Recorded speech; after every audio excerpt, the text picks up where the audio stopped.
అహోబిలంలో ఒక rowdy sheet ఉన్న వ్యక్తి కూర్చోబెడితే ఏజెంట్గా లేపనానికి మా సిస్టర్ వెళ్ళి మాట్లాడుతున్నప్పుడు వీళ్ళందరూ వచ్చి సిస్టర్ మీద గట్టిగా మాట్లాడడము, ఒక మహిళను కూడా చూసుకోకుండా అడ్డంగా మాట్లాడడం, ఆమె ఇన్సల్ట్ చేయడం జరిగింది. ఎప్పుడైతే మా సిస్టర్ని ఇన్సల్ట్ చేశారని చెప్పి మా హస్బెండ్కి కానీ మాకు కానీ ఇన్ఫర్మేషన్ వచ్చిందో మా హస్బెండ్ ఇమీడియట్గా వెళ్ళినాడు. వెళ్ళిన వెంటనే అక్కడ కూడా వాళ్ళు మా సిస్టర్ మీద కమెంట్స్ చేస్తుంటే ఇంట్లో ఆడవాళ్ళని ఎవరైనా అంటే ఊరుకుంటారా అండి?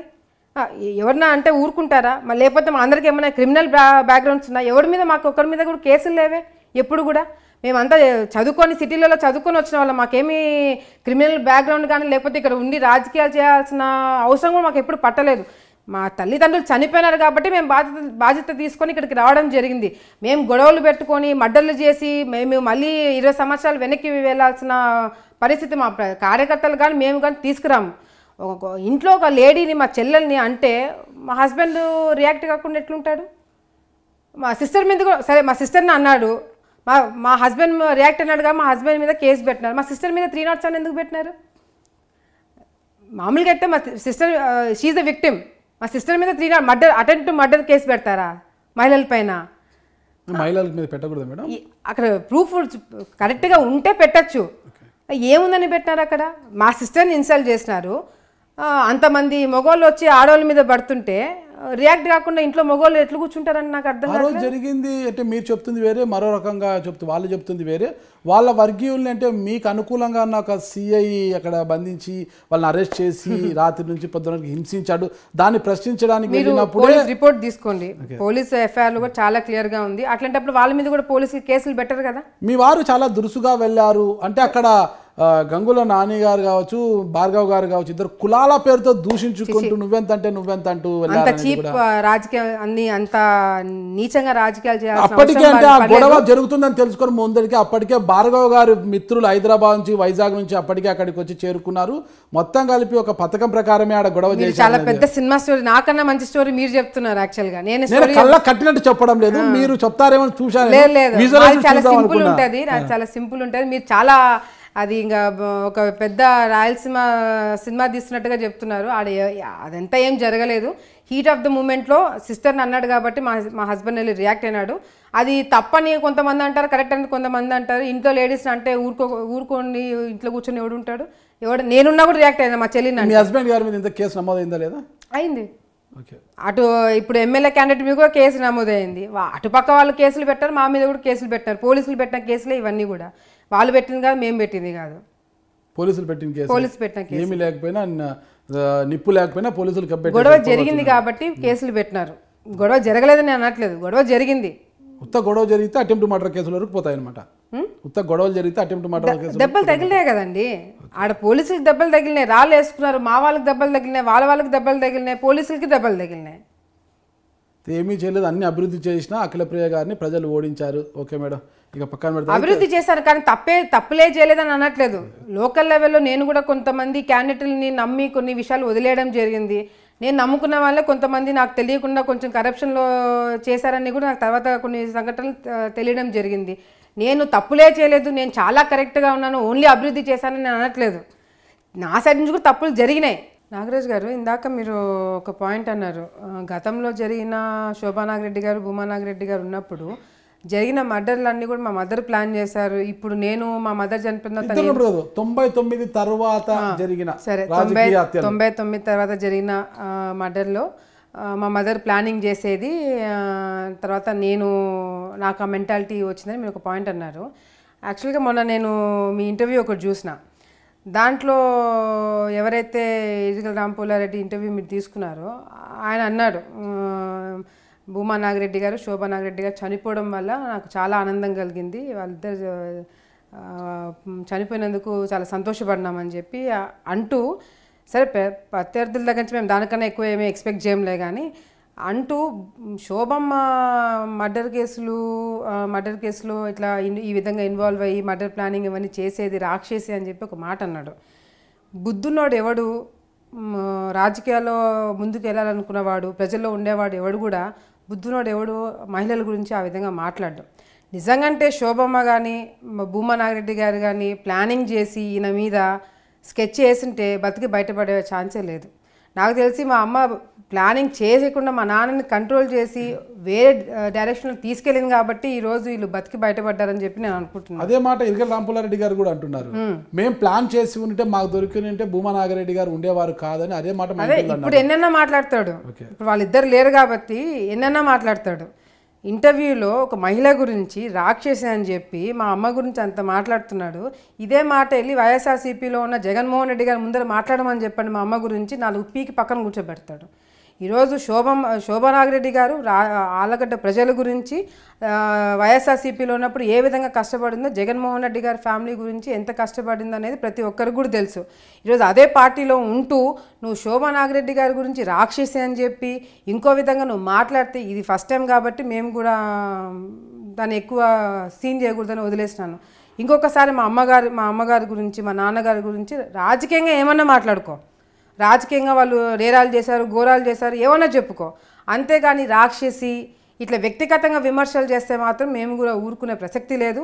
నోరు అదుపులో పెట్టుకొని మాట్లాడితే బాగుంటుందని చెప్పి కూడా ఆయనకు తెలియజేసుకుంటున్నాము. వైఎస్ఆర్సీపీ పార్టీలో ఉన్నాడు. అదే వైఎస్ఆర్సీపీ నాయకులు ప్రతి ఒక్క కార్యకర్తలు నాయకులు కూడా కాళ్ళు రొగ్గొడతారు, ఇంకొకసారి శోభమ్మ గురించి మాట్లాడతారని చెప్పి కూడా ఆయనకు తెలియజేసుకుంటారు. వాళ్ళకేం అవసరం, వైఎస్ఆర్సీపీ వాళ్ళకేం అవసరం. శోభా నాగిరెడ్డి గారు పార్టీలో శోభమ్మ గారు అయిపోయారు. శోభమ్మ గారు మరణం నేను చెప్తా ఎందుకు ఈరోజు భూమా నాగిరెడ్డి గారు చనిపోయిన తర్వాత మేము పార్టీలో మారినాము, అదంతా ఓకే. జగన్మోహన్ రెడ్డి గారు జైల్లో ఉన్నప్పుడు ఆ రోజు విజయమ్మ గారికి తోడుగా శోభమ్మ గారు ఏ విధంగా కష్టపడినారో, శోభమ్మ గారి గురించి విజయమ్మ గారు ఏమనుకుంటున్నారో, లేదా జగన్మోహన్ రెడ్డి గారు ఏమనుకుంటున్నారో, షర్మిలక్క కానీ భారతక్క కానీ వీళ్ళందరూ కూడా ప్రతి ఒక్కరు శోభా నాగిరెడ్డితో చాలా అటాచ్డ్. అది పక్కన పెట్టినా కూడా ఒక కార్యకర్తగా ఏ విధంగా ఒక చిన్న స్థాయి కార్యకర్తగా శోభా నాగిరెడ్డి గారు వైఎస్ఆర్సీపీలో పనిచేయడం జరిగింది. ప్రతి ఒక్క కార్యకర్తతో, ప్రతి ఒక్క లీడర్తో, ప్రతి ఒక్క నాయకుడితో, ప్రతి ఒక్కరితో కూడా వైఎస్ఆర్సీపీ పార్టీని బలపరచడానికి శోభా నాగిరెడ్డి గారు ఏదైతే చేయాలో అవన్నీ కూడా చేయడం జరిగింది.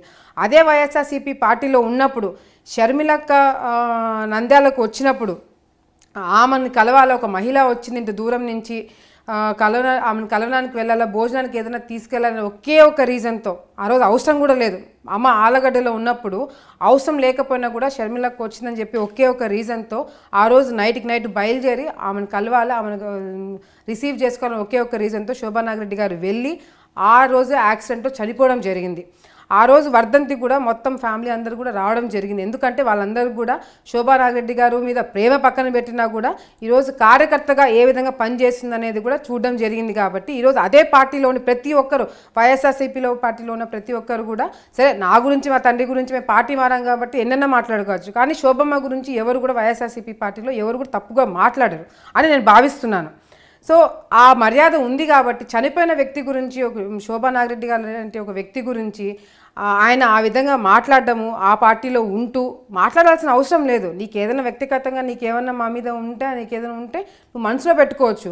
చనిపోయిన వ్యక్తుల గురించి నువ్వు మాట్లాడి వాళ్ళ ఆన్సర్ చేసేయలేని పరిస్థితుల్లో నువ్వు వాళ్ళు ఉన్నప్పుడు నువ్వు మాట్లాడడం కూడా కరెక్ట్ కాదు. నువ్వు నా మీద వ్యక్తిగతంగా ఏంటంటే నా మీద విమర్శలు చేయి, నేను ఆన్సర్ ఇచ్చుకుంటా. వాళ్ళు లేరు, వాళ్ళ ఆన్సర్ వాళ్ళు లేరు కాబట్టి నువ్వు తిక్కగా మాట్లాడితే మాత్రం ఊరుకునే ప్రసక్తి లేదని చెప్పి కూడా ఆయనకి మేము తెలియజేసుకుంటున్నాము. అంటే వైసీపీ గురించి మీరు ఇంతగా చెప్తున్నారు కదా, మరి వైసీపీ మీద అంత అభిమానం ఉన్నప్పుడు ఇక జరిగిపోయిందిలే, ఇక మీదటైనా సరైన అడుగులు వేస్తామని వైసీపీ వైపు వెళ్ళే అవకాశమే లేదంటారా? అట్లానే కాదండి, ఇప్పుడు అవకాశము వైసీపీకి వెళ్ళే అవకాశం ఉందా లేదా అనేది కాదు ఇక్కడ పాయింట్. ఎందుకంటే మేము వైసీపీ నుంచి రావడానికి చాలా కారణాలు ఉన్నాయి. భూమా నాగిరెడ్డి గారు, శోభా నాగిరెడ్డి గారు ఇద్దరు కూడా ఆలగడ్డ ప్రజలకి 15 సంవత్సరాల నుంచి వాళ్ళు పడే కష్టము, వాళ్ళ కార్యకర్తలు ఎంత నలిగిపోయినారనేది మేము శోభా నాగిరెడ్డి గారు, భూమా నాగిరెడ్డి గారు చూడడం జరిగింది. కార్యకర్తలు నలిగిపోతున్నారు, ప్రజలకి అభివృద్ధి జరగట్లేదు, మనమేం చేసుకోలేకపోతున్నాము అనే ఒకే ఒక ఉద్దేశంతో భూమా నాగిరెడ్డి గారు పార్టీ మారడం జరిగింది.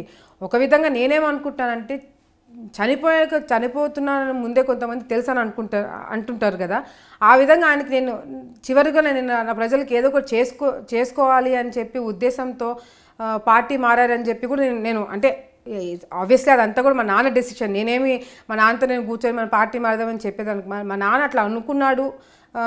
చనిపోకముందు నేను ఏదైనా ప్రజలకి చేయాలని, ఇచ్చిన హామీలు నెరవేర్చాలని ఒక ఉద్దేశంతో పార్టీ మారాల్సిన పరిస్థితి కలిగింది కాబట్టి మారారని చెప్పి కూడా నేను అనుకుంటున్నాను. భూమా నాగిరెడ్డి గారు ఇంకా ఆయుష్ ఉండేది, ఆ రోజుకి అంత ప్రెజర్ రాకపోతే ఇంకా ఆయుష్ ఉంది ఆయనకు, ఇంకా బతికేవాడు అనవసరంగా ఆయన్ని టార్చర్ పెట్టి చంపేశారంటారు పాపం. మీకన్నా అట్లాంటి ఆలోచనలు నాకు చాలా వస్తుంటాయి. అది చేస్తుంటే బాగుండేమో, ఇట్లా చేస్తుంటే బాగుండేమో, అది జరగకపోయింటే మా నాన్న బతికేవాడేమో అనే ఆలోచన ప్రతి క్షణం నాకు అది టార్చర్గా ఉంటుంది. ఎందుకంటే అది చేస్తుంటే బాగుండే మా నాన్న బతికేవాడేమో ఈ రోజున అనుకుంటామే కానీ అది బతకడము చావడము ఇవన్నీ కూడా మన చేతుల్లో అనుకుంటామే కానీ అవి ఉండవు. నిజంగా అవి చేస్తుంటే మా నాన్న బతుకుంటాడని గ్యారంటీ ఎవరైనా ఇచ్చింటే నేను చేసేదాన్ని ఫస్ట్ అన్నిటికన్నా ముందు. సో అవి మన చేతుల్లో లేదు అది. కానీ ఈరోజు మేము పార్టీ నుంచి బయటికి వచ్చిన తర్వాత కూడా ఎప్పుడు కూడా మాకు వైసీపీలో అన్యాయం జరిగిందనో లేకపోతే మమ్మల్ని పట్టించుకోలేదనో ఇంకోటో చెప్పి మేము బయటికి రాలేదు. మాకు అభివృద్ధి చేయాలని ఉంది, మాకు ఇక్కడ పరిస్థితి కనిపించట్లేదు, మేము ఇక్కడికి రావాలా, నేను చివరిగా ఏదైనా చేసుకోవాలనే ఒక ఉద్దేశంతో మేము చెప్పి ఇన్ఫ్యాక్ట్ భూమా నాగిరెడ్డి గారు నేను ఇద్దరం కూడా జగన్మోహన్ రెడ్డి గారు మేము బ్రహ్మాండంగా చూసుకున్నారని చెప్పే వచ్చినాము. ఎక్కడ కూడా ఆయన విమర్శించలేదు మేము వ్యక్తిగతంగా. అంటే పొలిటికల్గా వచ్చినప్పుడు విమర్శించాల్సిన పరిస్థితి ఉంటే విమర్శిస్తారు, కానీ వ్యక్తిగతంగా ఎక్కడ కూడా మేము ఆయన విమర్శించకుండా బయటికి డిగ్నిఫైడ్గా రావడం జరిగింది. పొలిటికల్గా వచ్చినప్పుడు విమర్శించినాము, పొలిటికల్గా లేనప్పుడు మమ్మల్ని విమర్శించాల్సిన పరిస్థితి వచ్చినప్పుడు కూడా మేము విమర్శించమని చెప్పేసినాము. అదేవిధంగా వైసీపీలో సరే ఆ రోజు భూమా నాగిరెడ్డి గారు చనిపోయిన తర్వాత సంతాప తెలియజేయడానికి కూడా ఆ రోజు వైఎస్ఆర్సీపీ నాయకులు ఎవరు రాలేదు. ఆ రోజు నేను కూడా చాలా బాధపడ్డాను. సరే ఎంత కాదనుకున్నా వ్యక్తి చనిపోయినాడు, అటువంటి వ్యక్తికి మర్యాద ఇవ్వాలి కదా అనుకున్న పరిస్థితుల్లో వాళ్ళు లేరు. సరే వాట్ ఎవర్ స్ట్రాటజీ వాళ్ళకి ఏదైతే ఉందో అది ఉండనియండి, పర్వాలేదు. కానీ శోభా నాగిరెడ్డి గారు అయితే పార్టీకి చాలా కష్టపడ్డారు. నేను ఎందుకు అంటున్నానంటే వైఎస్ఆర్సీపీలో పార్టీలో ఉండి ఆయన మాట అనడం కరెక్ట్ కాదని, ఒక కార్యకర్తగా ఒక నాయకురాలుగా ఒక మంచి పేరు తెచ్చుకొని ఆ కుటుంబంకి అండగా ఉండి ఆ కుటుంబానికి సేవలు చేసుకుంటూ అదేవిధంగా వైఎస్ఆర్సీపీలో ఒక కార్యకర్తగా పనిచేసి చనిపోయిన వ్యక్తి గురించి ఆయన అట్లా మాట్లాడడం కరెక్ట్ కాదు. అది చుట్టుపక్కల వాళ్ళు కూడా అది హర్షించదని చెప్పి కూడా నేను అనుకుంటున్నాను. ఓకే, ఒక్కటి ఫైనల్గా ఒకటే చెప్పండి మేడం. ఈరోజు భూమా శోభా నాగిరెడ్డి గారు బతికి ఉంటే ఈరోజు వైఎస్ఆర్సీపీ అధికారంలోకి వచ్చింది కదా, అమ్మగారి పొజిషన్ ఎలా ఉండేదంటారు? అది నేను చెప్పడానికి లేదండి, డెఫినెట్గా మంచి పొజిషనే ఉండేది. ఎందుకంటే జగన్మోహన్ రెడ్డి గారు కానీ, భారతక్క కానీ, షర్మిలక్క కానీ, లేకపోతే విజయమ్మ గారు ప్రతి ఒక్కరు కూడా అమ్మకి చాలా ఇంపార్టెన్స్ ఇచ్చేవాళ్ళు. అదేవిధంగా ఆమె కష్టపడేది. అంటే కేవలం ఒక పనే కాకుండా పార్టీలో ఉన్న ప్రతి ఒక్కటి కూడా ఆమె చేసుకుంటూ వచ్చేది. కాబట్టి డెఫినెట్గా పార్టీ పవర్లోకి వచ్చినప్పుడు ఎవరైతే కష్టపడ్డారో వాళ్ళందరికీ కూడా మంచి పొజిషన్స్ ఇవ్వడం జరుగుతుంది. తప్పకుండా అమ్ముంటే కూడా మంచి పొజిషన్లో ఉండేదని కూడా మేము అనుకుంటున్నాం. అందరూ కూడా ఈరోజు శోభా నాగిరెడ్డి బతికి ఉంటే ఆవిడే హోంమంత్రి అయ్యేవారు, డిప్యూటీ సీఎం హోంమంత్రి ఆవిడే అయ్యేవారు. ఉండిండొచ్చు అనిపించింది అమ్మ ఉండింటే కనీసం. డెఫినెట్ అమ్మ ఉండింటే బాగుండేదని మంత్రివర్గ కూర్పు చూసినప్పుడు అమ్మ ఉంటే ఖచ్చితంగా ఈ మంత్రివర్గంలో ఉండేవారు. డెఫినెట్గా అనిపించింది. డెఫినెట్గా చాలాసార్లు నేను కార్యకర్తలు ప్రజలు ప్రతి ఒక్కరు నాకు తెలిసి వైఎస్ఆర్సీపీలో వాళ్ళు కూడా అనుకుంటారు, డెఫినెట్గా అనుకున్నారు. అమ్మ లేని లోటు అప్పట్లో నాకు తెలిసి వైఎస్ఆర్సీపీకి కూడా ఉండింది, మాకు ఉండింది. మేము కూడా పార్టీకి కష్టపడినాం. భూమా నాగిరెడ్డి గారు ఆయన కూడా జగన్మోహన్ రెడ్డి గారికి అండగా ఉండడానికి చాలా విధాలుగా ఉన్నారు కొద్ది వరకు కూడా. సో ఎప్పుడైతే తప్పలేని పరిస్థితి ఉందో అది జగన్మోహన్ రెడ్డి గారికి తెలుసు, వాళ్ళ ఫ్యామిలీ మెంబర్స్కి అందరికీ తెలుసు. తప్పలేని పరిస్థితిలో బయటికి రావాల్సి వచ్చింది కాబట్టి వచ్చినామే, కానీ లేకపోతే వ్యక్తిగతంగా అయితే మాకు ఎటువంటి డిఫరెన్సెస్ లేవు. ఓకే, కనీసం మిద్దె రాంపూలే గారు మీ నాన్నకు ఆత్మీయ ఆయన వచ్చినా కూడా ఆయన ఎవరో తెలియనట్టుగా మీరు మాట్లాడారు అనేది కూడా లేదు, అది వాస్తవం కాదు. ఓకే, అది వాస్తవం కాదు. మిద్దె రాంపూలే గారికి మీ హాయంలో ఎలాంటి ప్రయోజనాలు జరిగాయంటారు? ఏం జరిగా నాకు తెలియదు కానండి, నేను వచ్చిన వాళ్ళకన్నిటి కూడా నన్ను అది నాకు క్లోజ్ ఉన్న వాళ్ళు కానీ, నాకు పరిచయం లేని వాళ్ళు కానీ, నాకు లోకల్గా వచ్చే పబ్లిక్ కానీ ఎవడైనా నా దగ్గరకు వచ్చి నాకు పనులు అడిగినా కూడా నేను చేసి పెడతాను.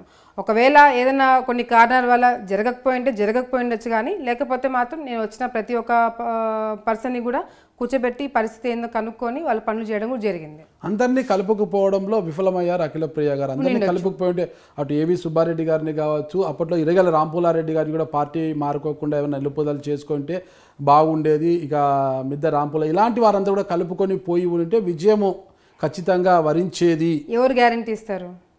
వారే గ్యారంటీ ఇచ్చేవారేమో. నాకు గ్యారంటీ ఇస్తారులే, నాకు ఎవరు గ్యారంటీ ఇచ్చేవాళ్ళు? వీళ్ళందరినీ కలుపుకొని పోయింటే నేను గెలిచేదాన్ని. వాళ్ళే గ్యారంటీ ఇచ్చేవాళ్ళు. నాకు గ్యారంటీ ఇచ్చే వాళ్ళు లక్షల మంది ఉంటారు. వీరు గ్యారంటీ ఇస్తే నేను ఎట్లా నమ్ముతాను? ఇప్పుడు ఇప్పుడు నేను ఓడిపోయినాను కాబట్టి ఇవన్నీ చెప్పొచ్చు. నేను గెలిచింటే వీళ్ళందరూ దూరం పెట్టి మంచి పని చేసేవాళ్ళు. టీడీపీలో ఉన్న ఇరిగల రాంపుల్లారెడ్డి గారు ఎందుకు పార్టీ మారాల్సి వచ్చింది అంటే, చూడండి, ఇరిగల రాంపుల్లారెడ్డి వాళ్ళు కానీ లేకపోతే గంగులోలు కానీ మేము కానీ ఒకే పార్టీలో ఎప్పుడు కూడా లేము. ఇది ఫస్ట్ టైం నాకు తెలిసి ఈ పరిస్థితి రావడం. అది కూడా చంద్రబాబు నాయుడు గారు అందరిని కలుపుకొని పోవాలని వాళ్ళకి చెప్పినారు, మాకు చెప్పినారు కాబట్టి చాలా రోజుల వరకు వాళ్ళు కూడా పార్టీలో బతుకున్నప్పుడు ఇరిగల రాంపుల్లారెడ్డి గారు భూమానాయుడు గారు ఒకే పార్టీలో ఇదయ్యారు. అదే చెప్తున్నా, చంద్రబాబు నాయుడు గారు అందరిని కలుపుకొని పోవాలని చెప్పారు కాబట్టి చాలా రోజుల వరకు కూడా మేము ఒకే పార్టీలో ఉండడం జరిగింది. లేకపోతే ఇటువంటి పరిస్థితి నాకు తెలిసి ఇంతకు ముందు కూడా ఎప్పుడు లేదు. ఒకే పార్టీలో మేము అందరం కూడా ఉండడం. సో గంగులోలు వెళ్ళిపోయిన తర్వాత వీళ్ళు ఉండిపోయినారు కొన్ని రోజులు, తర్వాత వీళ్ళు కూడా వెళ్ళిపోయినారు. ఓకే, ఈ అభివృద్ధి ఇవన్నీ మీరు చేశారు, ఏదైనా చిన్న చిన్న తప్పుల వల్ల మీరు ఓడిపోయారు అనేది పక్కన పెడితే మరో రకంగా మరో శాతం కూడా కొంతవరకు ఇది తోడైంది అంటారు. మీ భర్త భార్గవ్ గారు కాపు సామాజిక వర్గానికి చెందిన వారు కావడంతో ఇక్కడ ఆళ్ళగడ్డ అంటే రెడ్డి సామాజిక వర్గం ఎక్కువ అధికంగా ఉంటారు, వాళ్ళ డామినేషన్ ఎక్కువ ఉంటుంది. అంటే భార్గవ్ గారు ఎక్కువ కాపులకు ప్రాధాన్యత ఇవ్వడం వల్ల రెడ్లు మీకు పెద్దగా అనుకూలంగా పని చేయలేదు, ఈ కారణంగానే ఓడిపోయారు. మిగతా కాన్స్టిట్యున్సీలో జిల్లాలో ఎక్కడ కూడా కర్నూలు జిల్లాలో ఒకటి సీటు కూడా రాలేదు కదా తెలుగుదేశం పార్టీకి. దానికి కారణం అవన్నీ పక్కన పెడితే ఆళ్ళగడ్డ అంటేనే భూమా నాగిరెడ్డి గారి అడ్డా ఇది. ఇక్కడ అఖిలప్రియ గారు ఓడిపోతారు, భూమా కుటుంబం నుంచి ఓటమి వస్తుంది అనేది ఎవరు అనుకోలేదు. ఎందుకు అనుకోలేదు? అరాచకాలు చేశాను అని అంటున్నారు. అదే కదా, అలాంటిది ఓడిపోయారు కాబట్టి ఇవన్నీ వస్తున్నాయి అనేది అంటున్నా కదా. భూమా కుటుంబం నుంచి ఓటీ వస్తుంది, ఎవరు అనుకోరు ఓటమిని. చూడండి, ఇవన్నీ వచ్చాయి కాబట్టి ఇవన్నీ వినిపిస్తున్నాయి. నా పర్సనల్ నా మ్యారేజ్ కానీ నేను ఎవరిని చూస్ చేసుకుంటాను కానీ నేను క్యాస్ట్ని బట్టి చూస్ చేసుకోవాలా లేకపోతే ఇక్కడ రెడ్ నేను జనరల్గా చెప్తున్నా. సో నేను సరే మా హస్బెండ్ కాపు కావడంతో ఇక్కడ వీళ్ళందరూ రియాక్ట్ అయినారు లేకపోతే వీళ్ళందరూ రెడ్లు నాకు చేయలేదనే దానికి ఆ కారణమని నేను అనుకోవట్లేదు. ఎందుకంటే నేను ఇందాక చెప్పినట్టుగా కూడా జగన్మోహన్ రెడ్డి గారికి ఒక అవకాశం ఇవ్వాలి, ఆయనను ముఖ్యమంత్రిగా చూసుకోవాలనో లేకపోతే ఒక అవకాశం ఇవ్వాలని చెప్పి చాలామందికి ఉండిండొచ్చు, ఉంది కాబట్టి ఈ రిజల్ట్స్ వచ్చాయని చెప్పి నేను అనుకుంటున్నాను. ఒకటి, మా హస్బెండ్ కాపులందరూ పక్కకు తీసుకురావడము. ఫస్ట్ ఆఫ్ ఆల్ మా హస్బెండ్ మాకు పెళ్ళై 8 months అవుతుంది. ఈ 8 monthsలో ఎంత రాజకీయం అనుభవం ఎవరికీ లేదు. ఆయన పొలిటికల్ బ్యాక్గ్రౌండ్ కాదు, లేకపోతే రాజకీయాల్లో ఇంట్రెస్ట్ ఉండి వచ్చిన పర్సన్ కాదు. ఆయన విదేశాల్లో ఉద్యోగం చేస్తూ ఆయనకంటూ బిజినెస్లు చూసుకుంటూ ఆ బ్యాక్గ్రౌండ్ నుంచి వచ్చారే కానీ కాపు వర్గము రెడ్లు లేకపోతే ఇవన్నీ మైండ్లో పెట్టుకొని ఇక్కడికి వచ్చి కూర్చోలేదు. ఎప్పుడైతే ఇక్కడికి వచ్చి కూర్చున్నాడో ఇవన్నీ ఉన్నాయని తెలుసుకోవడం జరిగింది. తర్వాత జనరల్గా కూడా ఇప్పుడు కొంతమందికి ఆ ఫీలింగ్ ఉన్న వాళ్ళు సపరేట్గా వచ్చి కలవడం కానీ ప్రత్యేకంగా వాళ్ళని చూడడం కానీ జరిగిండొచ్చు. అంతేగాని ఆ డిఫరెన్సెస్ చూశారు పెట్టారని చెప్పేది మాత్రం వాస్తవం కాదని నేను అనుకుంటున్నాను. అంతేకాకుండా అంటే ఎవరు ఏ పని మీద వచ్చినా కూడా మీరు వెళ్ళి భార్గవతో మాట్లాడండి, భార్గవ్ గారితో మాట్లాడండి అని చెప్పేవారు. అది కూడా ఒక కారణంగా ఉండేదని ఇప్పుడు వినిపిస్తున్న మాట. లేదేమ్మా, నా చుట్టుపక్కల ఉన్న వాళ్ళు ఎవరికి ఒక్కొక్కరికి ఒక రెస్పాన్సిబిలిటీ ఇచ్చినాము. ఇప్పుడు మీడియాకి సంబంధించి అంటే ఎన్నికల టైంలో మాత్రమే మా హస్బెండ్ ఇన్వాల్వ్ అన్నాడు, దానికన్నా ముందు కాలేదు. మళ్ళీ అది కూడా నేను క్లారిఫై చేస్తున్నాను, ఎందుకంటే మాకు పెళ్ళే 8 months అవుతుంది కదా. ఎప్పుడైతే ఎలక్షన్స్ నేను క్యాంపెయినింగ్ యాక్చువల్గా 2 months ముందే స్టార్ట్ చేశాను. ఎందుకంటే ఈ మంత్రి పదవి ఉండడంతో క్యాబినెట్ మీటింగ్ ఇవన్నీ ఎక్కువ ఉంటాయి కాబట్టి లాస్ట్ మూమెంట్లో రావాల్సి వస్తుందని చెప్పి నేను 2 months ముందే గ్రామాల్లోకి చేయడం జరిగింది. సో ఎప్పుడైతే నేను గ్రామాలకి వెళ్ళడం స్టార్ట్ చేశానో నాకు మీడియా మేనేజ్మెంట్ కానీ లేకపోతే అక్కడ లోకల్గా పబ్లిక్ని కానీ లేకపోతే సోషల్ మీడియా మేనేజ్ చేసే వాళ్ళని కానీ యూత్ని కానీ లేకపోతే అక్కడున్న ఇన్ఫర్మేషన్ కానీ ఇవన్నీ తీసుకోవడానికి ఒక్కొక్కరికి ఒక వింగ్ నేను అప్పగించడం జరిగింది. మా హస్బెండ్ కూడా కొన్ని రెస్పాన్సిబిలిటీ తను వచ్చిన వెంటనే నా సెక్యూరిటీని కానీ లేకపోతే సోషల్ మీడియా కానీ లేకపోతే మీడియా మేనేజ్మెంట్ కానీ మా హస్బెండ్ తీసుకోవడం జరిగింది. అది కాకుండా ఇంకా కొంతమందికి ఎవరికైనా లోకల్గా ఏదైనా ప్రాబ్లమ్స్ వచ్చినా చిన్న చిన్న ఫోన్లు చేయాలన్నా ఆ చిన్న చిన్నవి ఏదైనా ఉన్నా కూడా మా హస్బెండ్ దగ్గరకు వచ్చి, ఎందుకంటే నేను బయట తిరుగుతున్నాను కాబట్టి ఇంట్లో మా హస్బెండ్ ఉండేవాడు. హస్బెండ్ పొజిషన్లో మా తమ్ముడు ఉన్నా లేకపోతే నా ఫ్యామిలీ మెంబర్స్ ఎవరున్నా కూడా నేను అంటే పెత్తనం అంతా మీరు మీ భర్తకు అప్పచెప్పారు కాబట్టి అది కూడా ఒక కారణమైంది. కనీసం సొంత అంటే తల్లి స్థానంలో ఉన్న మీరు సొంత తమ్ముడు ఒక పని అడిగినా ఖర్చులకు డబ్బులు అడిగినా మీ భార్గవని అడుగు అనేంత పరిస్థితి తెచ్చిపెట్టారు ఇంట్లో, అది కూడా కారణమైంది అయిందనేది ఇప్పుడు వస్తున్న మా ఫ్యామిలీ మెంబర్స్ లో మీరు ఆ క్వశ్చన్స్ దూరి మాకు పెట్టాలని అయ్యో నేను ఎక్కడ పెట్టడం లేదు మేడం. అంటే మీరే కాదు నేను అఖిలప్రియ గారి ఓటమికి విశ్లేషించినప్పుడు వచ్చిన సందర్భాలు ఇప్పుడు కాదు. ఈ క్వశ్చన్ ఎక్కడి నుంచి వచ్చింది? ఇలా నాకు చెప్తున్నవే ఆలగడ్డలో వినిపిస్తున్న మాటలే నేను మీ ముందు తెచ్చి పెడుతున్నా. అట్లయితే ఆ క్వశ్చన్ అడగాల్సిన నన్ను కాదు, మా తమ్ముడు. నాకు అఖిలప్రియ గారు సోదర సమానరాలు, నాకు ఎటువంటి ఇది లేదు. నాన్నగారితో నాకు మంచి పరిచయాలు ఉన్నాయి. నాకు అమ్మగారితో అంటే లేదు, అమ్మగారు ఉన్నప్పుడు నేను పెద్ద కలిసి, నాన్నగారితో నాకు మంచి పరిచయాలు, రెగ్యులర్ మాట్లాడాను. మీరు నాకు సోదర సమానులు, ఎప్పుడు కూడా మీతో నాకు మంచి రేసింది. ఈ రోజు నేను ఎవరికి మీరు ఇంటర్వ్యూలో నేను అడిగితేనే ఇచ్చారు. బట్ అయితే నేను వచ్చే ముందు నాకంటూ కొంత ఇన్ఫర్మేషన్ కావాలి కదా, అడిగాను కాబట్టి ఇవన్నీ అంటే నాకు తెలియదు. లేదు నాగరాజు గారు, నేను నవ్వుతున్నా చెప్తున్నాను. ఇప్పుడు అది అడుగుతున్నా కాదు, మా తమ్ముడికి ఖర్చులకి కావాలంటే మా హస్బెండ్ అది ఒక పెద్ద నేరంగా ఘోరంగా ఎందుకు చూడాలి? దాన్ని కూడా ఇక మీరు ఇవ్వకపోతే భూమా బ్రహ్మానంద రెడ్డి గారే ఇచ్చేవారు జగత్ విఖ్యాతికి. ఇది కూడా చాలా బెంగళూరులో మా చెల్లిని అడిగినాడు అని చెప్పలేదు. కాదండి, ఒక ఫ్యామిలీ మ్యాటర్స్ ఇంత ఓపెన్గా ఎవరో మీకు చెప్పినారని మీరు సరే మీరు క్లోజ్ కాబట్టి నేను కూడా దానికి పెద్ద రియాక్ట్ కావట్లేదు. కానీ అట్లయితే మీరు అడిగిన క్వశ్చన్ మా తమ్ముడిని అడగండి ఫోన్ చేసి, మా తమ్ముడు ఏం సమాధానం చెప్తారో చూడండి. ఇప్పుడే ఫోన్ చేయండి, నాకేం ప్రాబ్లం లేదు. నేను ఫోన్ చేస్తే నేను పరిచయం లేదు కదా, ఒకవేళ నేను పరిచయం ఉండింటే క్లోజ్ ఉండింటే నేను చెప్తున్నా చూడండి, మా ఇంట్లో ప్రతి ఒక్కరం కూడా చాలా ఇండివిజువల్గా పెరిగినాము. ఎవరి మీద కూడా డిపెండ్ కాము. మా husband very understanding and very individual person.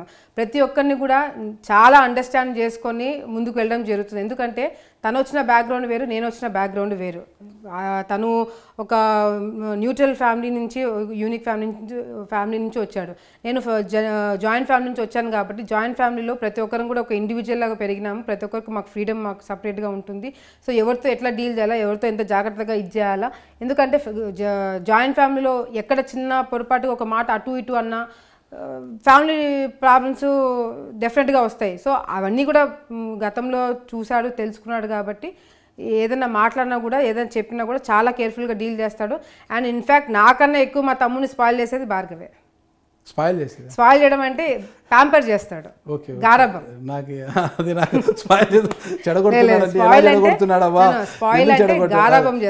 Spoil అనేది రెండు రకాలుగా అనుకోవచ్చు. మంచిలో స్పాయిల్ ఉంటుంది, చెడులో కూడా. నేను కొంచెము తమ్ముడిని కొంచెం స్ట్రిక్ట్ గా పెట్టాలా చదువు ఇది.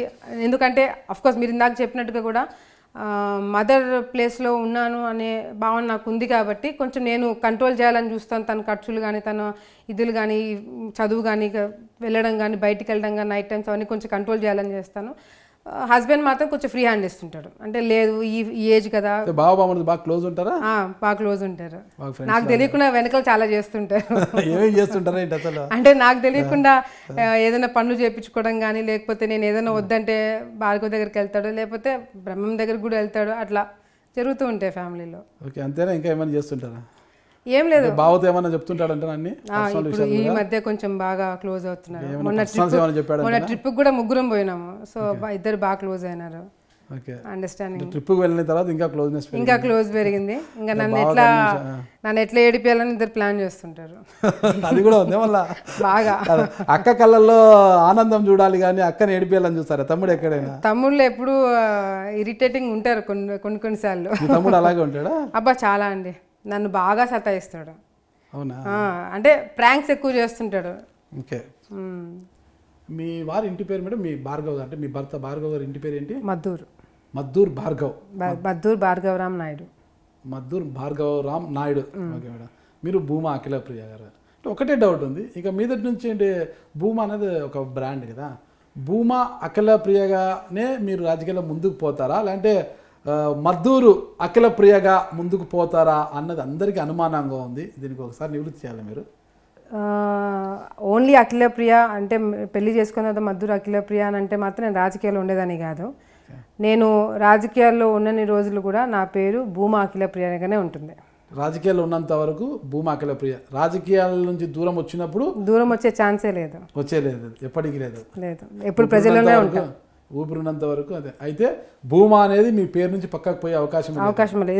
ఎందుకు చెప్తున్నానంటే భూమా నాగిరెడ్డి గారు చనిపోతున్నప్పుడు నాకు ఇచ్చిన బాధ్యత ఆళ్ళగడ్డ, నా కుటుంబం. సో ఆళ్ళగడ్డ బాధ్యత నేను తీసుకున్నాను కాబట్టి, భూమా నాగిరెడ్డి గారు, శోభా నాగిరెడ్డి గారు కోసమే నేను రాజకీయాలకు వచ్చాను కాబట్టి, వాళ్ళ కోసమే నేను బాధ్యతలు తీసుకున్నాను కాబట్టి ఎప్పుడు కూడా నేను వాళ్ళ కూతురుగానే భూమా అఖిలప్రియగానే ఉండిపోతాను. ఆళ్ళగడ్డను వీడరు, భూమాను వీడరు. రెండు మీతోనే ముడిపడి ఉన్నాయి. ఓకే మేడం, బాగా చెప్పారు. ఓకే, ఇకపోతే అంటే మీ నాన్న యొక్క సన్నిహితులు కావచ్చు, పార్టీలో గతంలో ఉన్న వారు కావచ్చు, ఎవరైనా మీ సన్నిహితులు వారిని కలుపుకుపోవడం పక్కన పెడితే మీ కుటుంబ సభ్యులు కూడా సరిగా కలుపుకోలేదు. మీ కజిన్స్ కొంతమంది తిరుపతిలో అక్కడ ఉన్నారు కదా, వాళ్ళని కూడా కలుపుకోలేదు. వాళ్ళని దగ్గర రానిస్తే మీకు భవిష్యత్తులో ఎక్కడ పోటీ అవుతారన్న ఉద్దేశంతో వారిని అలాగే దూరంగా ఉంచేశారు తప్పితే వాళ్ళని కూడా దగ్గరికి రానిలేదు. అందరినీ కలుపుకొని పోయి ఉంటే భూమా ఫ్యామిలీకి ఓటం అనేది దరిదాపులకు కూడా వచ్చేది కాదు. నన్ను చాలా పెద్ద విలనీ చేసేస్తున్నారు మీరు. నేనేదో చాలా సింపుల్గా నేను నా పనులు చేసుకుంటూ నేను ఎవరి మీదకి పోకుండా నేను ఇప్పుడైతే అదే ఉంది. అఖిలప్రియ గారు విలన్ అనే ఉంది మార్కెట్లో. ఎందుకు అట్లా మరి ఆ బ్రాండ్ ఎట్లా తుడిపేసుకుంటారు మీరు అనేది? తుడుపుకోవడం ఎందుకు ఉండని. నేనేమన్నా ఇప్పుడు any publicity is good publicity అంటారు కదా, అనుకోనియండి. నేను ఎందుకు అలా ఉంటే కష్టం కదా మరి. మా నాన్న ఎప్పుడు చెప్పేవాడు any publicity is good publicity అని. అంతేనంటారా? ఇప్పుడు మీరు చెప్పినట్టుగా కూడా నాకు ఫ్యామిలీలో అన్ని ప్రాబ్లమ్స్ ఉండి అంత చేస్తే ఈ ఫ్యామిలీని నేను ఇంత దూరం తీసుకొచ్చేదాన్ని అవకాశం ఉండేది కాదు. నా ఎలక్షన్స్లో అందరూ వచ్చి తిరిగిన వాళ్ళే, ఇక్కడ తిరిగినారు, నంద్యాలలో తిరిగినారు, అన్ని చోట్ల తిరిగినారు. మాకు ఫ్యామిలీ ప్రాబ్లమ్స్ పెట్టాలని, లేకపోతే మీకు ఎవడు ఇన్ఫర్మేషన్ ఇచ్చాడో కూడా వాడిని కూడా దాన్ని 4 పీకాల. మా వాళ్ళే ఏంటారు, ఎవడో కూడా కాదు. నాకేదో సోర్స్ ఉంటుందండి, ఆ సోర్స్ మీరు భయపెడితే నాకు ఇంకోసారి ఆ సోర్స్ కూడా ఎవడో అన్నాడు, నాతో పాటు తిరిగి ఎవడో అయిండొచ్చు. ఓకేనండి. ఆళ్ళగడ్డ అంటేనే అందరికీ గుర్తొచ్చేది భూమా నాగిరెడ్డి గారే. మంచికి కావచ్చు, చెడుకు కావచ్చు, భూమా నాగిరెడ్డి గారే గుర్తొస్తారు. చెడు అంటే ఎంతకైనా వెళ్తారు, మంచి అయినా ఎంతగా వెళ్తారు అనేది ఒకటి ఉంటుంది. కానీ భూమా నాగిరెడ్డి గారు తర్వాత అఖిలప్రియ గారు తన భర్త భార్గవని భూమా నాగిరెడ్డి స్థానంలో నిలబెట్టి మరో భూమా నాగిరెడ్డిలా తయారు చేయాలనుకుంటున్నారు. భూమా నాగిరెడ్డి గారి స్థానం ఎవరు తీసుకోలేరు. మా అమ్మ స్థానం ఎవరు తీసుకోలేరు, మా నాన్న స్థానం ఎవరు తీసుకోలేరు. ఆ స్థానం అట్లా పెట్టడానికి అమ్మ స్థానాన్ని మీరు తీసుకున్నారని ఆరోపిస్తున్నారు. ఆల్రెడీ ఆరోపణలు వస్తున్నాయి. నాన్న స్థానాన్ని భార్గవ్ గారికి ఇస్తున్నారు. అహోబిలం సంఘటనే దీనికి తార్కాణం అంటున్నారు. అంటే మా నాన్న రౌడీ గుండాలాగా కేసులలో ఉంటాడని చెప్పా మీ ఉద్దేశము? అన్నిట్లో మంచికి మంచి పంచుకు పంచి అన్నాను కదా నేను. రెండిట్లో ఉంటారనేది కదా నేను చెప్పేది. నేను అదే చెప్తున్నాను. ఇప్పుడు నాన్నగారు గుండా కాదు, రౌడీ కాదని నేను చెప్పకపోయినా కేసులు, మర్డర్ కేసులు అవి ఇవి అందరికి తెలిసినదే. నేను మంచి అని చెప్పలేను, చెడు అని చెప్పలేను. మంచికి మంచి, చెడుకు చెడు అని నేను చెప్తున్నాను. కేసులు ఉన్న వాళ్ళందరూ చెడ్డవాళ్ళు కాదు, కేసులు లేని వాళ్ళందరూ మంచి వాళ్ళు కాదు.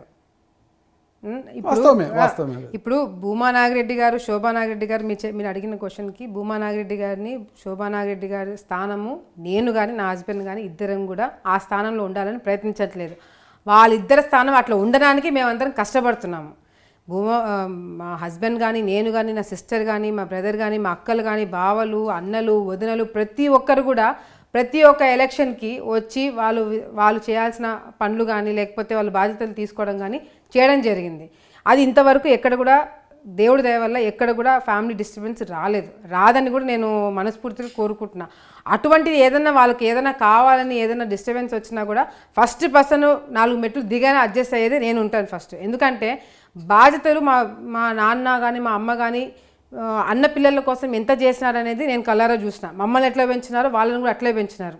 ఒకవేళ నిజంగా అంటే ఆ స్థానంలో ఎవరు రాకూడదు, మేమే ఉండాలనే ఆలోచన నాకుంటే నేను భూమా బ్రహ్మానందరెడ్డి గారి పేరుని పెట్టేదాన్ని కాదు, మా సిస్టర్ పేరే పెట్టుకునేదాన్ని. లేకపోతే టికెటే వద్దు, నాకు ఎంతో కొంత ఇవ్వండి, నేను పోతానని చెప్పి అనేదాన్ని. కానీ మా బ్రదర్ని పెట్టేదాన్ని కాదు. అందరితో కొట్లాడి మా బ్రదర్ని నేను ఒప్పించి, మా బ్రదర్ కూడా ఇంట్రెస్ట్ లేకపోతే ఆయన కూడా ఒప్పించి, లేదు నువ్వు ఉండాలి అని చెప్పి పెట్టేదాన్ని కాదు. ఈరోజు నేను ఫ్యామిలీ విషయంలో నేను చాలా క్లారిటీతో ముందుకెళ్తున్నాను. ఎవరు బయట వాళ్ళు కానీ, నా పక్కన ఉన్న వాళ్ళు కానీ, నాకు వెన్నుపోటు పొడిచే వాళ్ళు కూడా చాలామంది ఫ్యామిలీలో డిస్టర్బెన్స్ పెట్టాలని చూస్తున్నారు. ఈరోజు నా బలం నా ఫ్యామిలీ. నాకు నా తల్లిదండ్రులు లేని తర్వాత నాకు వాళ్ళిద్దరు లేని లోటు ప్రజలు ఎట్లాగో తీరుస్తున్నారు, కార్యకర్తలు ఎట్లాగో తీరుస్తున్నారు. కానీ నాకు ఇంట్లో నాకు తల్లి లేని లోటు, నాకు తండ్రి లేని లోటు తీర్చేది మా అక్కలు, మా అన్నలు, మా బావలే. ఏదేమైనా కూడా భూమా నాగిరెడ్డి కుటుంబానికి ఓటమి వచ్చినా ఓడిపోయినా కూడా మేమున్నంత వరకు భూమా బ్రాండ్ చెరిగిపోదంటూ భార్గవ్ గారు ఇటీవల సంచలన వ్యాఖ్యలు చేశారు. ఆ బ్రాండ్ ఎప్పటికీ ఉంటుంది. అంటే అలా ఏమన్నా మరో భూమా నాగిరెడ్డిలా మారుతారా ఆళ్ళగడ్డలో అనేది ఇక్కడ అందరూ అంటున్నారు. లేదు, చాలా తప్పుగా ప్రొజెక్ట్ అవుతుంది ఇది. మా హస్బెండ్ ఇక్కడికి రావడానికి మెయిన్ రీజన్ నా కోసం. ఎందుకంటే హస్బెండ్ అండ్ వైఫ్ ఇద్దరు పాలిటిక్స్లో ఉంటే అది వేరు. వైఫ్ ఒకటి పాలిటిక్స్లో ఉండి, అంటే నాకు మా ఫాదర్ ఉండి, మా మదర్ ఉండి నేను రాజకీయాల్లో ఉంటే మా హస్బెండ్ ఇక్కడికి వచ్చి చేయాల్సిన అవసరం ఉండేది కాదు, ఇంతమందితో మాటలు పడాల్సిన అవసరం ఉండేది కాదు, కేసులు పెట్టించుకోవాల్సిన అవసరం కూడా ఉండేది కాదు. కేవలము నేను ఇబ్బంది పడకూడదు, నా కోసము నేను ఒంటరిగా నేను ఇబ్బంది పడకూడదు అని చెప్పి ఒకే ఒక రీజన్ తోటి నాకు సపోర్టింగ్ ఉండాలని తనకున్న నాలెడ్జ్ కానీ, తనకున్న స్ట్రెంగ్త్ కానీ, తనకున్న ఆలోచనలు కానీ నాకు ప్లస్ అవ్వాలని చెప్పి కోరుకునే మొదటి వ్యక్తి మా హస్బెండ్. ఆ ఒకే ఒక రీజన్ కోసం నా కోసం వచ్చి ఇక్కడ కష్టపడి చేస్తున్నాడే కానీ ఇంకొక రీజన్ లేనని కూడా లేదు. ఆయనకు బిజినెస్లు ఉన్నాయి, ఆయన పని ఆయనకుంది, ఆయన చదువు ఉంది, ఆయన బ్యాక్గ్రౌండ్ ఆయనకుంది, వాళ్ళు వెల్ సెటిల్డ్ హైదరాబాద్లో వాళ్ళకి కావాల్సిన వాళ్ళకు ఉన్నాయి. ఇక్కడికి వచ్చి కేసులు పెట్టించుకోవాల్సిన అవసరం మా ఆయనకి లేదు. ఇక్కడికి రావడానికి మెయిన్ కారణం ఏంటంటే మా హస్బెండ్కి మా ఫాదర్ మీద చాలా అఫెక్షన్ ఉంది. అండ్ ఇన్ఫ్యాక్ట్ చనిపోక ముందు మా ఫాదర్తో బాగా ఇంటరాక్ట్ అవ్వడంతో మామ అత్త ఇద్దరు లేరు, నాకు ఆ లోటు ఉంది. ఆయన చివరిగా చెప్పిన మాట ఫ్యామిలీ అంటే ఎంత ఇంపార్టెంటో ఆయనకి నేను చూడడం జరిగింది. ఆయన చనిపోయినాడు అనే ఒక ఉద్దేశంతో రావడం జరిగింది. భూమా నాగిరెడ్డి గారు చనిపోకముందే మీ భర్త గారితో బాగా పరిచయం ఉండేదా? పరిచయం అంటే ఇద్దరు బిజినెస్లు చేశారు, ఇద్దరు కలిసి. ఓకే, కలిసి బిజినెస్ కలిసి బిజినెస్ లో ఇన్వెస్ట్ చేశారు. సో అట్లా ఆ సందర్భంలో ఏమన్నా మిమ్మల్ని చూసి ఆయన అట్రాక్ట్ అయ్యారా? లేదు, మేమిద్దరం ఫ్రెండ్స్. యాక్చువల్ గా మీరిద్దరు ఫ్రెండ్స్? మేమిద్దరం ఫ్రెండ్స్. మీరిద్దరు ఎక్కడ ఫ్రెండ్స్? మేము యాక్చువల్ కామన్ ఫ్రెండ్స్. మా కామన్ ఫ్రెండ్ ఒక అమ్మాయి ఉంది. ఆ అమ్మాయి ద్వారా మేము ఒక చాలా ఇయర్స్ నుంచి తెలుసు అంతే. తర్వాత డాడీతో బిజినెస్లో ఎంటర్ అయిన తర్వాత నుంచి పరిచయం పెరిగింది. ఏజ్ ఫ్యాక్టర్ చాలా ఉంటుంది కదా, అంత ఏజ్ ఫ్యాక్టర్ ఉన్నప్పుడు డాడీతో బిజినెస్ డాడీతో బిజినెస్ చేయడం అంటే ఒక మా హస్బెండ్ వాళ్ళ ఫాదర్కి నాన్నకి పరిచయాలు ఉన్నాయి అప్పట్లో.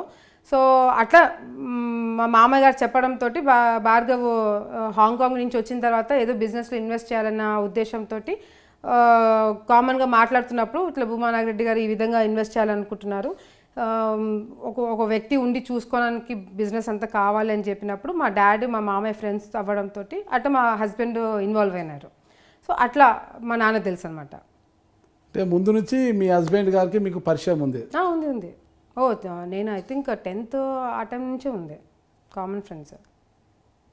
నాకు తెలిసి ఒక చిన్న ప్రశ్న అడుగుతాను మేడం, చెప్పండి. మీకు నచ్చితే సమాధానం చెప్పండి, ఒకవేళ నచ్చకపోతే నేను ఇంటర్వ్యూలో డిలీట్ చేస్తాను. ఖచ్చితంగా ఈ ఇంటర్వ్యూలో నేను డిలీట్ చేస్తాను. ఓకేనా? చెప్పండి. ఓకే, మీ హస్బెండ్ గారు మీకు కామన్ ఫ్రెండ్. ఓకే, బాగానే ఉంది.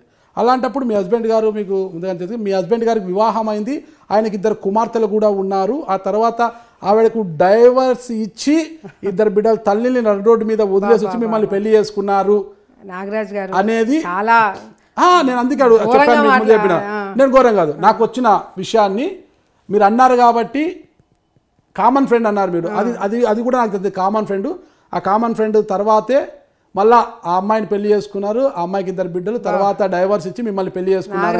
ప్రధానమైన ఆరోపణ. అందుకే అడిగా నేను, మీకు ఇష్టమైతే చెప్పండి, లేదంటే నేను డిలీట్ చేస్తాను కూడా చెప్పాను. ఆన్సర్ చేస్తాను. ఇట్లాంటి డౌట్లు ఎంతమందికి ఉందో నాకు తెలియదు కానీ మీరు డిలీట్ చేసుకుంటారు మీరు చెప్తే డిలీట్ చేస్తాను. ఫస్ట్ మీ క్వశ్చన్ కి ఆన్సర్ చేస్తాను. ఫస్ట్ ఆఫ్ ఆల్ మా హస్బెండ్ కి మ్యారేజ్ అయిన మాట వాస్తవం. నాకు గతంలో మ్యారేజ్ అయింది, తనకి మ్యారేజ్. అది ఓకే, మీ విషయం ఎందుకు అందరికి తెలుసు, ఇక్కడ అప్రస్తుతం, అది మీకు తెలుసు, అది వదిలేయండి. అప్రస్తుతం. మా హస్బెండ్ కి మ్యారేజ్ అయిన 1 year కి డివోర్స్ అయింది. 2 పిల్లలు పిల్లలు అనే మాట మా హస్బెండ్ వింటే నవ్వుతాడు. పిల్లలు లేరు. మ్యారేజ్ అయిన 1 year కి డివోర్స్ అయింది. అయిన తర్వాత మా ఫాదర్తో బిజినెస్లో దిగినారు. దిగిన తర్వాత మా నాన్న చనిపోక ఐ థింక్ 1-2 months ముందు ఈ విధంగా ఆలోచన వచ్చింది కాబట్టి మా హస్బెండ్తో షేర్ చేసుకోవడం జరిగింది. మా నాన్న చనిపోయిన తర్వాత ఈ ప్రాబ్లమ్స్ అన్నీ ఉండడంతో మేము కూడా తను ఇంకా హాంకాంగ్కి వెళ్ళిపోయినాడు, మేము కూడా నా పనులలో నేను బిజీ అయిపోయినాను. ఎప్పుడైతే ఇంకా మ్యారేజ్ చేసుకోవాల్సిన ఆలోచన వచ్చిందో అప్పుడు మేమిద్దరు మ్యారేజ్ చేసుకోవడం జరిగింది. ఆ అమ్మాయి కూడా ఓ మాజీ పోలీస్ అధికారి కుమార్తె. ఆ అమ్మాయి మీకు ఫ్రెండ్ కాదు అని నేను ఒక్కటే చెప్తున్నా మేడం, నాకు వచ్చిన సమాచారం తప్పితే నా ఇది కాదు, నాకు అసలు విషయం కూడా తెలియదు. నేను ఎంక్వైరీ చేసినప్పుడు నాకు తెలిసిన సమాచారం ఇది కాబట్టి మీ దృష్టి తీసుకున్నా. ఆ అమ్మాయి ఓ పోలీస్ అధికారి కుమార్తె. ఆ అమ్మాయి కామన్ ఫ్రెండ్ అన్నారు కదా, ఆ అమ్మాయే మీ కామన్ ఫ్రెండా అని నేను అడుగుతున్నా. కాదు, ఆ అమ్మాయితో నాకు పరిచయం కూడా లేదు, ఆ అమ్మాయిని ఎప్పుడు చూడలేదు, నేను మాట్లాడలేదు కూడా. అదే ఇప్పుడున్నదంటే తన పోలీస్ అధికారి కుమార్తెకు అన్యాయం చేసి అఖిలప్రియ గారిని చేసుకున్నారు గతంలో. ఏంటంటే అన్యాయం ఏంటంటే నాకు అర్థం కావట్లా. అన్యాయం చేస్తే నేను ఎందుకు చేసుకుంటాను? అన్యాయం ఒక ఆడపిల్లకి అన్యాయం చేసిన వ్యక్తి నేను ఎందుకు చేసుకుంటాను? అడిగే అంటే సరే మీరు అయితే ఎవరో చెప్పారు కాబట్టి మీరు అడుగుతున్నారు అంటున్నారు. ఆ చెప్పినోడు కన్నా బుద్ధి ఉండాలి కదా. ఒకటికి అన్యాయం చేసిన వాళ్ళు నేను ఎందుకు చేసుకుంటాను? మా నాన్నకి ఏమన్నా పిచ్చా అట్లాంటి వాళ్ళు ఇచ్చి పెళ్లి చేయడానికి? లేకపోతే నాకేమైనా పిచ్చా అట్లాంటి వాళ్ళని పెళ్లి చేసుకోవడానికి? నాకంటూ కొన్ని స్టాండర్డ్స్ ఉండవా, నాకంటూ ఒక మీ మీద ఆలోచన ఉండదా? ఇంట్రెస్ట్ తోనే భార్గవ్ గారు మీ నాన్నతో బిజినెస్ అంటే లేకొచ్చారు. నాకు తెలివితేటలు లేవా, ఎట్లాంటి వాళ్ళు నేను చేసుకుంటున్నానని? అప్పటి నుంచే మీకు పరిచయం ఉంది కదా, మీరు అన్నారు కదా 10th క్లాస్ నుంచి అప్పటి నుంచే మీకు పరిచయం ఉంది, మీకు బాగా పరిచయం కావచ్చు. మీ మీద ఇంట్రెస్ట్ తోనే భార్గవ్ గారు మీ నాన్నగారితో ఏజ్ గ్యాప్ ఉన్న బిజినెస్ లోకి వచ్చారు. అంత అవసరము తనకి లేదు, అంత అవసరం మాకు లేదు. భూమానాగరెడ్డి గారు బతుకున్నప్పుడు ఈ అబ్బాయికి భార్గవ్కి డివోర్స్ అయిన తర్వాత ఎప్పుడైతే బిజినెస్లోకి ఎంటర్ అయినారో అది కూడా చాలా విచిత్రంగా చాలా సర్కిల్లో వెళ్ళి ఆ విధంగా భార్గవ్కి ఆఫర్ వచ్చిందే కానీ లేకపోతే అసలు ఆ ఆఫర్ రాకపోతే నేను భార్గవ్ కలిసే వాళ్ళం కూడా కాదు. అట్లాంటిది ఉండేది. రాత రాసింటే ఏం చేయలేదు. సో మీరు మీ సోర్సెస్ ఎవరైతే ఉన్నారో నాకు తెలిసి ఇంటర్వ్యూ అయిపోయిన తర్వాత నేను డెఫినెట్గా తీసుకుంటాను. సోర్స్ ఎప్పుడు జర్నలిస్ట్ బయట పెట్టాడు కావచ్చు, జర్నలిస్ట్ కావచ్చు, బయట పెడితే అతను పోలీస్ కాదు, అతను జర్నలిస్ట్ కాదు. మీ సోర్స్ ఎవరో నాకు అర్థమైంది. ఆ సోర్స్ వాళ్ళు ఏ విధంగా మాట్లాడుతున్నారు, ఏ విధంగా మీకు ఇన్ఫర్మేషన్ ఇస్తున్నారు, అట్లా ఎంతమందికి ఇచ్చింటారు అనేది కూడా నేను బయటకు తీసుకుంటాను. వాస్తవం చెప్తాను, నాకు వచ్చిన సమాచారాలే మేము ముందు పెట్టాను తప్పితే నా వ్యక్తిగత లేదు మేడం. డెఫినెట్గా I can understand. Okay madam, ఇకపోతే మీ కుటుంబంలో కూడా చిన్న చిన్న కలతలు ఉన్నాయి. ఇప్పటికీ భూమా బ్రహ్మానంద రెడ్డి గారికి మీకు సరిగ్గా టర్మ్స్ లేవు. తండ్రి తర్వాత తండ్రి స్థానంలో ఉండాల్సిన మీ మేనమావ గారు ఎస్వి మోహన్ రెడ్డి గారు కూడా మిమ్మల్ని వదిలేసి ఆయన దారి ఆయన చూసుకొని ఫ్యాన్స్ వచ్చేసేసారు అంటున్నారు. ఏంటి ఇదంతా కూడా? నేనే అడుగుతున్నా మిమ్మల్ని, ఏంటి ఇదంతా నాగరాజు గారు? సరే, నాకు పడని వాళ్ళ ఇష్టం అంతా చెప్పిన, ఎవరితో పడుతుంది అదన్నా చెప్పండి. ఇప్పుడు అఖిల ప్రియ గారికి భార్గవ్ గారితో తప్పితే ఎవరితో పడ్డం లేదు. భార్గవ్ గారు ఆయన ప్రపంచం అంతే, వేరే ప్రపంచం ఆవిడకి లేదు అంటున్నారు. సరే సంతోషం, అట్లీస్ట్ మా హస్బెండ్ నాకు పెట్టినారు, లేకపోతే మా హస్బెండ్ కూడా పడట్లేదు. ఆయనతో మాత్రం సఖ్యత కొంటారు, మిగతా వాళ్ళతో కూడా శత్రువుగా భావిస్తున్నారు. తండ్రి స్థానంలో ఉండాల్సిన ఎస్వి మోహన్ రెడ్డి గారు కూడా ఆమెను లేడని ఎందుకు అనుకుంటున్నారు? ఫ్యాన్స్ చేసేది అంటున్నారు కదా. ఇప్పుడు పార్టీలో ఆయన ఇప్పుడు రాజకీయంగా ఆయన ఒక స్టెప్ తీసుకున్నాడు. రాజకీయంగా ఆయనకి ఒక క్యాడర్ ఉంది, ఆయన చూసుకోవాల్సిన ఆయన స్టెప్ తీసుకున్నాడంటే ఆయన కార్యకర్తలకు కానీ ఆయన ప్రజలకు కానీ ఆయన చేసిన వాళ్ళకి కానీ మంచి జరగాలని ఒక ఉద్దేశంతో ఆయన ఒక స్టెప్ తీసుకున్నాడు. మేము ఇక్కడ ఉండిపోయినాము. సరే, ఆయన స్టెప్ తీసుకోవడం వల్ల ఫ్యామిలీలో మాకు ఎందుకు ప్రాబ్లమ్స్ వస్తాయి? ఆయన అదే పొజిషన్లో ఉంటాడు, మాకు ఏదైనా మంచి కావాలని ఆయన కోరుకుంటాడు. మేము పెళ్ళిళ్ళకి మీట్ అవుతాం, పబ్బాలకి మీట్ అవుతాము, ఏదైనా హైదరాబాద్లో ఉండే ఇళ్ళ కాడికి పోయి కూర్చొని మాట్లాడుకుంటాము. ఇవన్నీ ఇది రాజకీయం ఒక డెసిషన్ ఫ్యామిలీ మ్యాటర్స్లో ఎఫెక్ట్ కాదు. ఫస్ట్ ఆఫ్ ఆల్ అది ఎస్వి మోహన్ రెడ్డి గారికి మాకు ఎటువంటి ప్రాబ్లమ్స్ లేవు. నాకు ఇంకా మేనమామ నాకు నా తండ్రి స్థానంలో ఉన్నాడు, ఏం ప్రాబ్లమ్స్ లేవు. దయచేసి అది ఆ లెవెల్కి తీసుకెళ్ళకూడదు. ఇంకోటి బ్రహ్మానందరెడ్డి గారికి నాకు డిఫరెన్సెస్ వచ్చేంత సీనే లేదు, ఛాన్స్ లేదు. వాళ్ళ జేజమ్మలు దిగి రావాలి, నాకు బ్రహ్మంకి మధ్యలో పెట్టాలి. బ్రహ్మం అన్న కదా అన్న, మీరు బ్రహ్మం అని బాగా ముద్దుగా పిలుస్తుంటారు. నాకు మా అన్నకి 1.5 year 2 years డిఫరెన్స్. ఎంత తేడా? పెద్దే కదా అన్న అన్ని అంటాను. సో నాకు బ్రహ్మంకి కానీ నాకు మా సిస్టర్ అన్ని అంటారు. ఒరే అంటారు ఎప్పుడైనా? అంటారా? అంటే మా ఇద్దరికి అంత చనువు ఉంది. అంత చనువు ఉంది. మా అన్న అంటే చిన్నప్పటి నుంచి నన్ను బాగా చూసుకున్నాడు. మా మదర్ ఫాదర్ బిజీగా ఉన్న టైంలో కానీ మమ్మల్ని బాగా. బ్రహ్మానంద గారు పాపం కొంత మిల్క్ బాయ్ లాగా ఉంటారు, మీలాగా కొద్దిగా పాదరసం కాదనుకుంటాను. అంటే అదే నేను కూడా అదే నేర్చుకుంటాను ఇప్పటి నుంచి. మా అన్నలాగా సైలెంట్గా ఉంటా, వాడు సైలెంట్గా ఉండి నడుపుతాడు. నేను గట్టిగా మాట్లాడతాను కాబట్టి నా మీద ఆరోపణలు వస్తున్నాయి. నేను కూడా వాడి స్టైల్లో పోతాను. మీకు అది వంట పట్టదేమో అనుకుంటున్నా కదా. అది అంటే ఒక్కొక్కరికి ఒక స్టైల్ ఉంటుంది. అది కష్టం కదా, అది అలా ఉండడం కష్టం కదా. అంటే కష్టం అనేది కాదు, అది తత్వాన్ని ఒక్కసారిగా మార్చుకోవాలంటే అవుతుంది. అది కొంచెం కష్టమే. కానీ ఇన్ని ఆరోపణలా మీరు లిస్ట్ చదువుతుంటే నాకే డౌట్ వస్తుంది, ఇంకెవరి పేరు చెప్తారా అని. అఖిల ప్రియ గారు క్రిస్టియానిటీ పుచ్చుకున్నారా? ఇదే మత గ్రంథాలు ఎక్కువగా చదువుతున్నారంటున్నారు. ఇంట్లో బైబుల్ పెట్టుకొని మత గ్రంథాలు చదువుతున్నారు. కాదు నాగరాజు గారు, ఏదో టైం పాస్ కి మీరు క్వశ్చన్లు అడగాలని అడుగుతున్నట్టు. అయ్యో, నేను టైం పాస్ చదవడం, నేను లోపలికి వచ్చే ముందే నాకు వచ్చిన సమాచారం, మేడం ఎక్కువ ఈ మధ్యన బైబుల్ చదువుతుంటారు, ఏమైనా క్రిస్టియానిటీ ఏమైనా తీసుకున్నారో మాకు అనుమానం వస్తుంటే సర్లే ఎలాగో ఇంటర్వ్యూ చేయబోతున్నాను మాట్లాడతాను అని చెప్పాను నేను. సరే, తప్పు లేదు కానీ నేనైతే తీసుకోలేదు. తీసుకోలేదు. అది నాకు వచ్చే ముందే వేరే వాళ్ళతో అడిగితే మేడము బైబిల్ చదువుతా అంటారు ఇటీవల 2-3 సార్లు చూసాము, రూమ్లో బైబిల్ చూసాము. బైబిల్ చదవడం తప్పు కాదు, ఖురాన్ చదవడం తప్పు కాదు, ఏది చదవడం తప్పు కాదు, చదవచ్చు, దాంట్లో తప్పు లేదు. నేను మతం మారుతున్నాను ఇవన్నీ రూమర్స్ ఎక్కడి నుంచి వస్తున్నాయా నాకైతే తెలియదు, కానీ ఇదైతే వాస్తవం కాదు. మతం అయితే మారడం లేదు, పార్టీ మారుతున్నారా లేదా? ఓ అక్కడి నుంచి ఇట్లా వచ్చినారా? ఈ క్వశ్చన్కి అదనమాట. ఎందుకు వచ్చిందా మీకు ఆ డౌట్? ఇటీవల సోషల్ మీడియా చూసి ఎక్కడ చూడు ఇదే. విజయమ్మ గారికి అఖిలప్రియ గారు ఫోన్లు చేశారు, టచ్లో ఉన్నారు. అంటే ఎన్నికలకు ముందు కూడా అఖిలప్రియ గారు విజయమ్మ గారితో టచ్లో ఉన్నారు. విజయమ్మ గారు మాట్లాడుతూ జగన్మోహన్ రెడ్డి గారు చూస్తామన్నారు, వస్తే అఖిలప్రియ గారు రామన్నారు, ఎస్వి మోహన్ రెడ్డి గారిని వద్దన్నారు. ఇప్పుడు ఎస్వి మోహన్ రెడ్డి గారు వెళ్ళిపోయారు, అఖిలప్రియ గారు ఇక్కడే ఉన్నారు. గందరగోళం. సోషల్ మీడియాలో ఏమో అఖిలప్రియ గారి చూపు వైసీపీ వైపు అని, మరోవైపు చూస్తే లేదు స్టాండ్ మార్చుకున్న అఖిలప్రియ గారు బీజేపీ వైపు పరుగులు పెడుతున్నారు అనేది. అంతకుముందు ఎన్నికల ముందు కూడా వైసీపీ లేకపోతే జనసేన నుంచి పోటీ చేసే అవకాశం ఉందనేసి మీకు ఆ వాయిస్ వచ్చిందే. చాలా మీడియా కూడా మీ వెంట పడ్డాయి, మేడం ఏంటి మీ స్టెప్ జనసేన నుంచి పోటీ చేస్తారంట మీరు అనేసి చాలా మీడియాలు మీ వెనకలు పడ్డాయి. మీరు ఆ విషయంలో నో కామెంట్ అంటూ దాటవేస్తూ పోయారు. అదే కొంతవరకు చెప్పారు, కొంతమంది అంతే విసిగెత్తిచ్చినప్పుడు ఏదో ఒకటి చెప్పేసి వెళ్ళిపోయారు అంతే. విసిగెత్తిచ్చినప్పుడు ఒక మీడియా ఛానల్ అనంతపూర్ నుంచి ఇక్కడికి వచ్చి మీ వెంట పడ్డారు, అది కూడా తెలుసు. ఆ విషయం గురించి అన్నీ తెలుసు. ఓకేనా మేడం? అయితే మీరు జనసేన పోలేదు, అప్పుడు వైసీపీకి పోలేదు, మళ్ళీ టీడీపీ నుంచే పోటీ చేశారు. ఈసారి ఖచ్చితంగా అఖిలప్రియ గారు మతం మారకపోయినా పార్టీ అయితే మారుతున్నారు అని వస్తున్న వాదనలకు మీరిచ్చే ఆన్సర్ ఎందుకు చెప్పాలా? నేను ఇప్పుడు నన్ను అడిగి ఏమి సోషల్ మీడియాలో కామెంట్లు పెట్టలేదు కదా, నన్ను అడిగి పొగ ఉండదు, ఇంతకు నిప్పు ఉందా లేదా? నాగరాజు గారు ఏమి లేకుండానే ఇన్ని క్వశ్చన్లు మతం గురించి మాట్లాడుతున్నారు, గొడవల గురించి మాట్లాడుతున్నారు, ఎవడెవరికో నాకు ప్రాబ్లం ఉందని మాట్లాడుతున్నట్టు వాళ్ళకి ఇష్టం వచ్చినట్టు వాళ్ళే స్టోరీ ఒకటి క్రియేట్ చేసుకున్నారు. నేను ఓడిపోయిన తర్వాత ఇంకా తెలుగుదేశంలో ఉండడం వేస్ట్, నేను వైసీపీకి వెళ్ళాలి అని విజయమ్మతో మాట్లాడినానంట.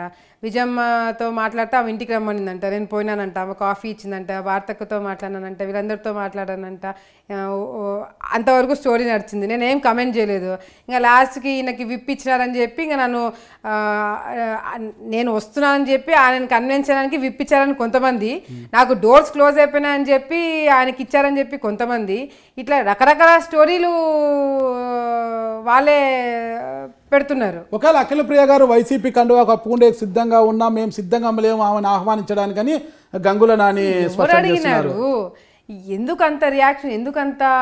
అసలు నేను పార్టీ మారుతానని నేను చెప్పినానా?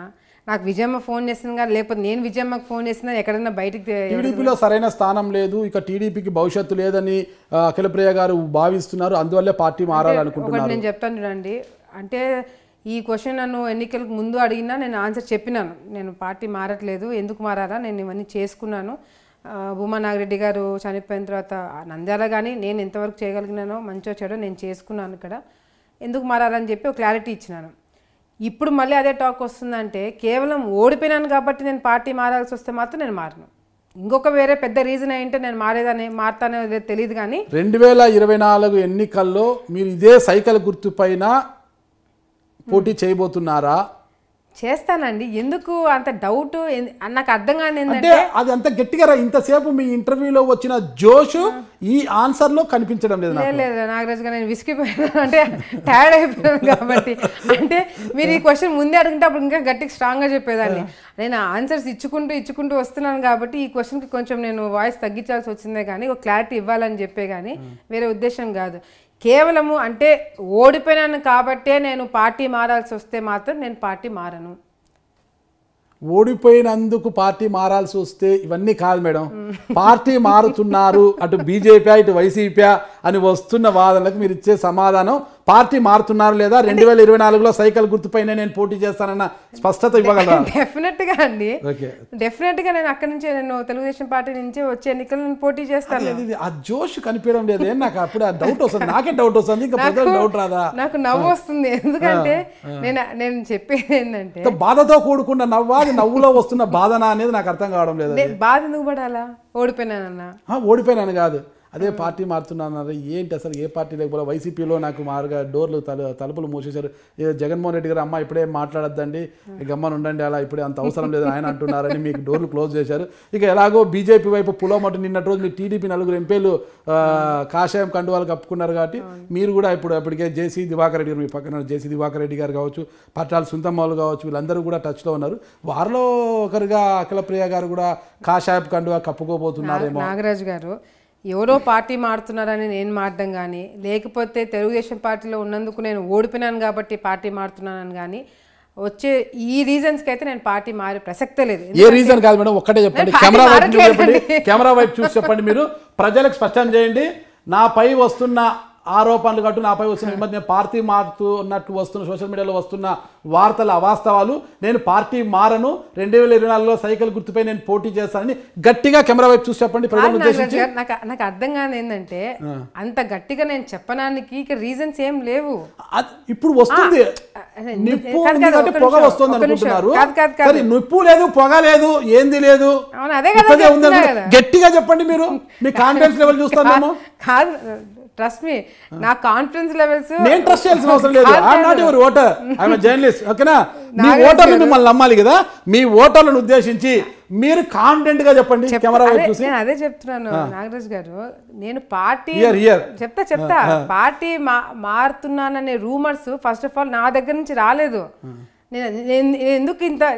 ఎందుకంత మీరు చెప్పిన కెమెరాని చూసి నేను నేను మారట్లేదు, ఎందుకు ఎక్స్ప్లెనేషన్ ఇవ్వలేకపోతున్నానంటే ఇది ఏమైపోతుందో ఒక జోక్ అయిపోతుంది. నేను ఎందుకు చెప్తున్నానంటే సోషల్ మీడియాలో ఇష్టం వచ్చినట్టుగా ఇది కేవలం పొలిటికల్గా అయితే నేను కూడా సర్లే అని నేను చూసి చెప్పడానికి ఒక సెకండ్ పట్టదు. కానీ పొలిటికల్గా అట్లే మాట్లాడి స్టోరీలు పెడుతున్నారు, పర్సనల్గా అట్లే పెడుతున్నారు, తెలియక పెడుతున్నారు, క్వశ్చన్ మార్క్ పెడుతున్నారు, వాళ్ళే ఫుల్ స్టాప్ పెట్టుకొని వాళ్ళే స్టేట్మెంట్లు ఇచ్చుకుంటున్నారు. నేను ఇప్పుడు ఎక్స్ప్లెనేషన్ ఇచ్చాను అనుకో, వాళ్ళకి నేను ఇంపార్టెన్స్ ఇచ్చినట్టు అవుతుంది. సోషల్ మీడియాలో ఇంకా ఇప్పుడు ఒకరి ఛానల్ ఎవడో ఇది చేస్తున్నాడని చెప్పి నేను ఎక్స్ప్లెనేషన్ ఇస్తే రేపు పొద్దున ఇంకొకటి పెడతాడు, అప్పుడు మళ్ళీ నేను ఎక్స్ప్లెనేషన్ ఇవ్వాలి. ఇక్కడ ఖచ్చితంగా ఇంత ఎక్స్ప్లెనేషన్ ఇప్పుడు వాళ్ళు పెట్టే అవకాశం ఉండదు కదా. ఇంత గట్టిగా ఇంత బలంగా మీరు బల్ల గుద్ది మరీ చెప్తుంటే ఏంటి గ్యారంటీ? ఎక్కడో చాట మీరు ఇంతవరకు క్లారిటీ ఇవ్వలేదు కాబట్టి సోషల్ మీడియాలో పుంకానుగా కథనాలు వస్తున్నాయి. ఎక్కడ కూడా మీరు కౌంటర్ లేదు. లేదు నాగరాజు గారు, తప్పు. ఎన్నికలకి ముందు నేను ప్రజారాజ్యంలోకి జనసేనకి వెళ్తున్నానని చెప్పి పుకారు వచ్చినప్పుడు నా కండువా వాళ్ళే మార్చుకున్నారు. నా తెలుగుదేశం పార్టీ కండువాని తీసేసి వాళ్ళే కండువా మార్చి జనసేన కండువా పెట్టేసి వాళ్ళే ప్రచారం చేసుకున్నారు. సో నేను అప్పుడు కూడా నేను ఖండించకూడదు అనుకున్నా. ఈ సెన్స్లెస్ రూమర్స్ అన్నిటికీ నేను రియాక్ట్ అవుతూ పోతుంటే నేను డిస్టర్బ్ అవుతాను, నా కార్యకర్తలు కూడా డౌట్లో పడతారు. సో నేను రియాక్ట్ కాకూడదని అనుకున్నా. ఎప్పుడైతే రియాక్ట్ అవ్వాల్సిన పరిస్థితి వచ్చిందో నేను మీడియాలో అందరినీ పిలిపించాను, ప్రెస్ మీట్ పెట్టినాను. ప్రెస్ మీట్ పెట్టి నేను పార్టీ మారాల్సిన అవసరం నాకేం పడింది, నేను ఎందుకు మారాలా? భూమానాగిరెడ్డి గారు చివరి కోరికలని ముఖ్యమంత్రి గారి ద్వారా నేను తీర్చుకున్నాను, అప్పట్లో చంద్రబాబు నాయుడు గారి ద్వారా నేను తీర్చుకున్నాను. ఇక్కడ ఆలగడ్డలను అభివృద్ధి చేసుకుంటున్నాను. నేను ప్రూవ్ చేసుకోవడానికి నాకు ఒక అవకాశం ఇచ్చినాడు, నేను ఏదో తిప్పలు పడి నేను చేసుకుంటున్నాను. ఎందుకు పార్టీ మారాలని చెప్పి క్లారిటీగా నేను ఒక ఎక్స్ప్లెనేషన్ ఇచ్చిన తర్వాత ఇప్పుడు నేను పార్టీ మారుతున్నాను మళ్ళీ అని రూమర్స్ వస్తున్నాయి అంటే కేవలం నేను ఓడిపోయినందుకు నేను రూమర్స్ వస్తున్నాయన్నట్టే కదా. ఓడిపోతే పార్టీ మారాల్సిన అవసరం ఉందా? ఓడిపోతే మాత్రం ఆ రీజన్కి మాత్రం నేను పార్టీ మారను. అదే మేడం నాకు స్పష్టం. ఓడిపోతే అనేది పక్కన పెడితే, ఓడిపోయారా గెలిచారనేది పక్కన పెడితే, అఖిలప్రియ గారు పార్టీ మారుతున్నారు అన్నదానికి ఓడిపోయారని కాదు, ఇంకోటి కాదు. ఏదేమైనా ఎన్నికలకు ముందు వచ్చింది, ఎన్నికల తర్వాత వచ్చింది. ఫైనల్గా పార్టీ మారడం లేదు, దీంట్లోనే ఉంటానని మాత్రం గట్టి చెప్తారు. చెప్తానండి, చెప్పకుండా నేను ఇప్పుడు అదే కదా చెప్తున్నాను. నేను నాకే డౌట్గా ఉంది, ప్రజలు చూసుకుంటారు ఈ డౌట్ ఏదో నాకు త్వరలోనే ఏదో ప్రజలకి నా కార్యకర్తలకి నా ప్రజలకి నేను ఏందో బాగా తెలుసు. నేను ఒక డెసిషన్ తీసుకుంటానంటే అది ఫ్యామిలీ మెంబర్స్తో నా కార్యకర్తలతో కూర్చొని డెసిషన్స్ తీసుకుంటాను, ప్రతి ఒక్కరికి తెలుసు. ఇప్పుడు చర్చల్లో ఉన్నారన్నమాట. ఇంకైతే లేదు, ఇంకా చర్చలు జరగలేదు. జరిగిన తర్వాత ఏమన్నా పార్టీ మారుతారేమో. జరిగినప్పుడు ఫస్ట్ మీకే చెప్తా. ఓకే, ఫస్ట్ ఇంటర్వ్యూ నాకే. అది కాషాయం ఎప్పుడు ఫస్ట్ మీకే ఇస్తున్నాను. ఈసారి అది కాషాయం కండువానా లేదంటే ఇంకొక ఏదైనా సరే ఫస్ట్ మీకే ఫోన్ చేసి చెప్తా ఖచ్చితంగా మేడం, తప్పకుండా. ఇకపోతే ఇక టీడీపీ గతంలో ఏదైతే మీరంతా పార్టీ మారారో 23 మంది ఎమ్మెల్యేలు పార్టీ మారారో ఈరోజు అదే 23 మంది ఎమ్మెల్యేలను టీడీపీకి వచ్చాయి. ముగ్గురు ఎంపీలను ఏదైతే తీసుకున్నా అదే ముగ్గురు ఎంపీలు మీకు మిగిలాయని పదే వైసీపీ వారు అంటున్నారు కదా, మీరు ఎలా ఫీల్ అవుతున్నారు దానికి? అసలు ఒకటండి, డెఫినెట్గా తెలుగుదేశం పార్టీ ఈ విధంగా ఓడిపోవడం అనేది మా అందరికీ, మేమందరం షాక్లో ఉన్నాం, మేము కూడా బాధపడుతున్నాము. ఇటువంటి పరిస్థితి రాకూడదు ఎవరికి అని కూడా మేము అనుకుంటాం. ఎందుకంటే ఇంత అంటే సరే మీ సైడ్ నుంచి కాదు, మా సైడ్ నుంచి మేము చెప్పుకుంటున్నాం. కష్టపడినాము, పనులు చేసినాము, తిప్పలు పడినాము, తల్లిదండ్రులను పోగొట్టుకున్నాం, ఇవన్నీ చేసుకున్న తర్వాత కూడా ఈ విధంగా రిజల్ట్స్ వచ్చినాయంటే కూడా మేము ఒక విధంగా మేము కూడా బాధపడుతున్నాం. పడట్లేదని నేను చెప్పుకోను, బాధ అయితే ఉంది. పార్టీ కూడా అట్లా జరిగిందని కూడా మేము బాధపడుతున్నాం. కానీ ఇది ఇట్లాగే కంటిన్యూ అవుతుంది అని చెప్పి కూడా అనుకోనానికి లేదు. మొత్తంలో కూడా చూసుకుంటే 40% ఓటింగ్ తెలుగుదేశం పార్టీకి వచ్చిన తర్వాత సరే సీట్లు రాలేకపోయినాయి, 23 మందికి రావడం అనేది కూడా స్మాల్ నెంబరు. వాళ్ళు తలుచుకున్న అది కూడా ప్రతిపక్షం కూడా హోదా కూడా తీసేసే పరిస్థితి మాకు ఉందని కూడా చెప్పుకున్నారు. కాబట్టి ఆ స్థాయికి జగన్మోహన్ రెడ్డి గారు అది చేస్తారంటారా? చేయలేదు కదా, ఇప్పుడు చేయనని అన్నారు కదా ఆయన. నేను చేయాలనుకుంటే చేసేవాడిని, కానీ నేను చేయలేదని అన్నారు కదా. సో చేయననే కదా దాని అర్థము. కానీ ఇదే పరిస్థితి కంటిన్యూ అవుతుందని కూడా అనుకోవడానికి లేదు. ఎందుకంటే 40% నేను ఇందాక చెప్పినట్టు ఓటింగ్ పడింది. అదేవిధంగా ఇక్కడ మెయిన్ ఉద్దేశము బీజేపీ వాళ్ళు చేసే రాజకీయం కూడా ప్రతి ఒక్కరు కూడా గమనించాల్సిన అవసరం ఉంది. రేపు పొద్దున్న ఇదే పరిస్థితి జగన్మోహన్ రెడ్డి గారికి కూడా వచ్చే పరిస్థితి బీజేపీ వాళ్ళు తీసుకొస్తారని చెప్పి కూడా నేను అనుకుంటున్నాను. ఎందుకంటే ఇదే పరిస్థితి ఇప్పుడు వన్ సైడెడ్గా వెళ్ళిపోవడం కానీ, లేకపోతే నిధులు ఇవ్వకపోవడం కానీ, స్పెషల్ స్టేటస్ గురించి మాట్లాడకపోవడం కానీ, ఇవన్నీ కూడా ముఖ్యమంత్రి గారి మీద ప్రెజర్స్ పెట్టడం కానీ, లేకపోతే ఆయనకి ఇవ్వాల్సిన మర్యాద ఇవ్వకపోవడం కానీ, ఇవన్నీ కూడా బయటికి రావడంలో అవన్నీ కూడా చూసుకుంటే ఇదే పరిస్థితి రేపు పొద్దున వైఎస్ఆర్సీపీ వాళ్ళకి వచ్చినా కూడా ఆశ్చర్యపడాల్సిన అవసరం లేదు. ఎందుకంటే బీజేపీ వాళ్ళు మెయిన్ అజెండా కూడా ప్రతి ఒక్క స్టేట్లో వాళ్ళదంటూ ఒక క్యాడర్ కానీ, లేకపోతే వాళ్ళ ఎమ్మెల్యేలు కానీ, వాళ్ళ మంత్రులు కానీ, వాళ్ళ ఎంపీలు కానీ ఉండాలనే ఒక ఉద్దేశంతో కూడా ఈరోజు ఏ స్టేట్లో కూడా చూసుకున్నా కూడా అదే విధంగా చేసుకుంటూ ఎంపీలను తీసుకోవడం కానీ, అవసరం లేకపోయినా కూడా ఎంపీలను తీసుకోవడం కానీ, ఇవన్నీ కూడా చేసుకుంటూ వస్తున్నారు. ఇప్పుడు ఎవరైతే ఓడిపోయిన తెలుగుదేశం పార్టీలో ఓడిపోయిన వాళ్ళని కానీ, లేకపోతే ఇప్పుడు ప్రస్తుతంగా 4 ఎంపీలు పోవడంలో కానీ, వీళ్ళందరినీ కూడా డోర్స్ ఓపెన్ చేసి మేము తీసుకుంటామని చెప్పి అందరిని అట్రాక్ట్ చేసుకోవడంలో కానీ చూసుకుంటుంటే ఈరోజు ఇదే పరిస్థితి రేపు పొద్దున వాళ్ళ ప్రతిపక్షంలో ఉండాలని ఎవరు అనుకోరు కదా. రేపు పొద్దున బీజేపీ స్ట్రాంగ్ అయిందంటే వాళ్ళు కూడా రూలింగ్లో రావాలని అనుకుంటారు కదా. వాళ్ళు సెంటర్లో వాళ్ళు ఉన్నప్పుడు అదేవిధంగా అదే అరాచకాలు, అదే స్ట్రాటజీ వైసీపీ వాళ్ళ మీద కూడా చేయడం జరుగుతుంది. సో ఇది వైసీపీ వాళ్ళు అరాచకాలు చేస్తున్నారు. అరాచకాలు అంటే వాళ్ళు పవర్లోకి రావడానికి అరాచకాలు జరుగుతున్నాయి కదా. ఇప్పుడు ఏ విధంగా రాజకీయాలు తమిళనాడులో కానీ, లేకపోతే కర్ణాటకలో కానీ, మన ఆంధ్రాలో కానీ, తెలంగాణలో కానీ ఏ విధంగా బీజేపీ వాళ్ళు ప్లే చేస్తున్నారు అనేది కూడా అందరికీ అర్థమవుతుంది. బట్ నాకు ఒక క్లారిటీ వచ్చింది, మీరు బీజేపీలోకి వెళ్ళాలి. మీరు ఇట్లాంటి క్వశ్చన్లు అడిగితే మీకు క్లారిటీ నేను ఇవ్వగలుగుతాను, ఆన్సర్ చేయగలుగుతాను. మీరు బీజేపీలోకి వెళ్ళడం లేదు, నాకు క్లారిటీ వచ్చింది. ఇంకా 2 పార్టీలు ఉన్నాయి, ఆ పార్టీల్లో ఏ కాండో కప్పుకుంటారో చూస్తాము.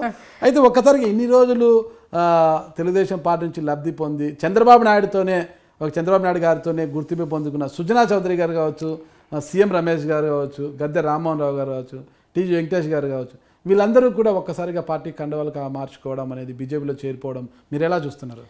బాధాకరంగా ఉందండి. ఎందుకంటే వీళ్ళందరినీ కూడా నేను కొత్తగా తెలుగుదేశం పార్టీలోకి వచ్చినప్పుడు కూడా వీళ్ళందరూ కూడా చాలా స్ట్రాంగ్ టీడీపీకి సంబంధించిన కార్యకర్తల లెవెల్ నుంచి కానీ ప్రతి ఒక్కటి కూడా రెస్పాన్సిబిలిటీస్ తీసుకోవడంలో కానీ, లేకపోతే మాకు ఇన్ఛార్జ్గా కూడా ఉన్నారు సుజనా చౌదరి గారు. సో అటువంటి వాళ్ళు పార్టీ మారడం అనేది కూడా మేమైతే ఊహించలేదు. బట్ వాళ్ళు చెప్పిన రీజన్స్ అయితే బీజేపీకి మంచి మూడ్ చేంజ్ అవుతుంది, బీజేపీ వైపు ప్రజలందరూ కూడా పబ్లిక్ మూడ్ అంతా బీజేపీ వైపు ఉంది కాబట్టి వెళ్తున్నారు అని చెప్పి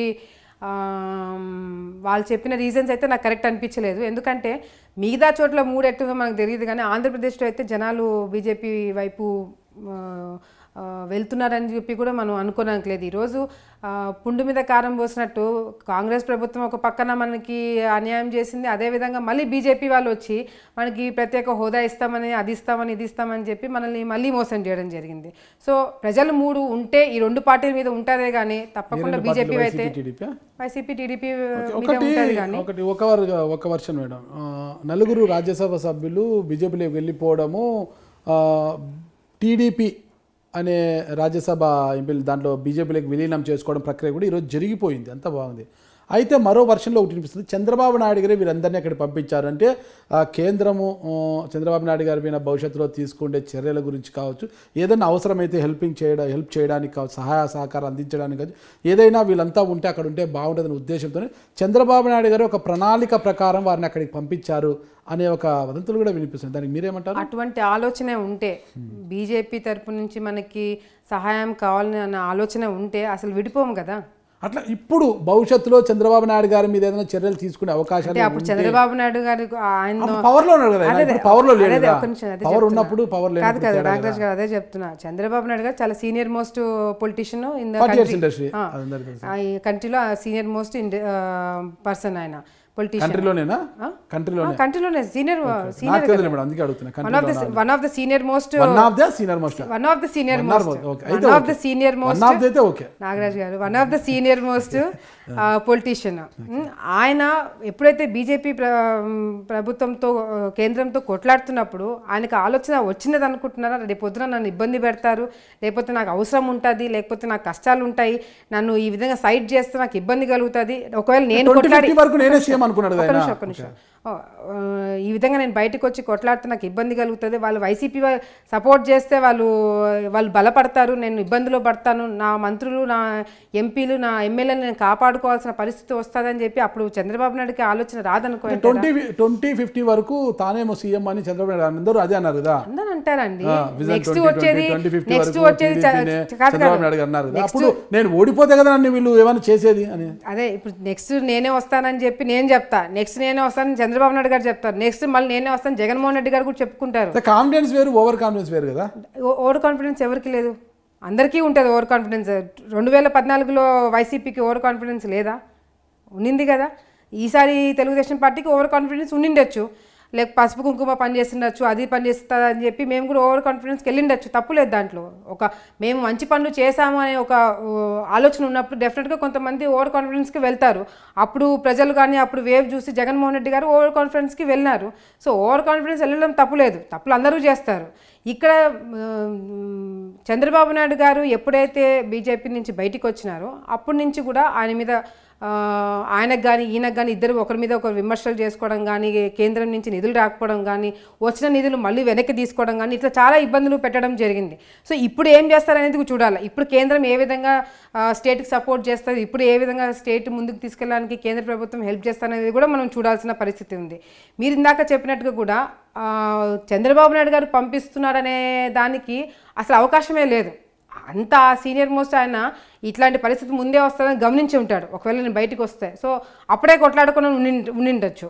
సో ఇప్పుడు వాళ్ళని పంపించి క్యాడర్ని దెబ్బతీసే కార్యక్రమం చంద్రబాబు నాయుడు గారు చేస్తారని కూడా మేము అనుకోవట్లేదు. ఎందుకంటే వన్స్ కొంతమంది వెళ్తున్నారని చెప్పినప్పుడు ఇంకో కొంతమంది ఆలోచనలో పడతారు. ఆలోచనలో పడినప్పుడు మేము ఎందుకు వెళ్ళకూడదు, కార్యకర్తలు ఇబ్బంది పడ్డం కానీ గ్రౌండ్ లెవెల్లో ఒక ఆర్మీలాగా తయారు చేసుకున్నాడు ఆయన. ఈరోజు ఇంతమందికి పార్టీ తరపు నుంచి సభ్యత్వాలు కానీ లేకపోతే ఇవి కానీ ఇవన్నీ పెట్టుకుని ఒక ఆర్మీలాగా ముందుకు తీసుకెళ్తున్నప్పుడు ఈయన సొంతంగా ఈయన మనుషుల్ని వేరే పార్టీలకు ఎందుకు పంపిస్తాడు? సో అది వాస్తవం కాదని నా గట్టి నమ్మకం. ఓకే, భావి సీఎంగా భావించారు అంటే తెలుగుదేశం పార్టీలో చంద్రబాబు నాయుడు గారి తర్వాత రథసారథి నారా లోకేష్ బాబు గారిని అందరూ అనుకున్నారు. కానీ ఆయన ఎన్నికల్లో మంగళగిరి నుంచి పోటీ చేసి ఓడిపోయారు కదా.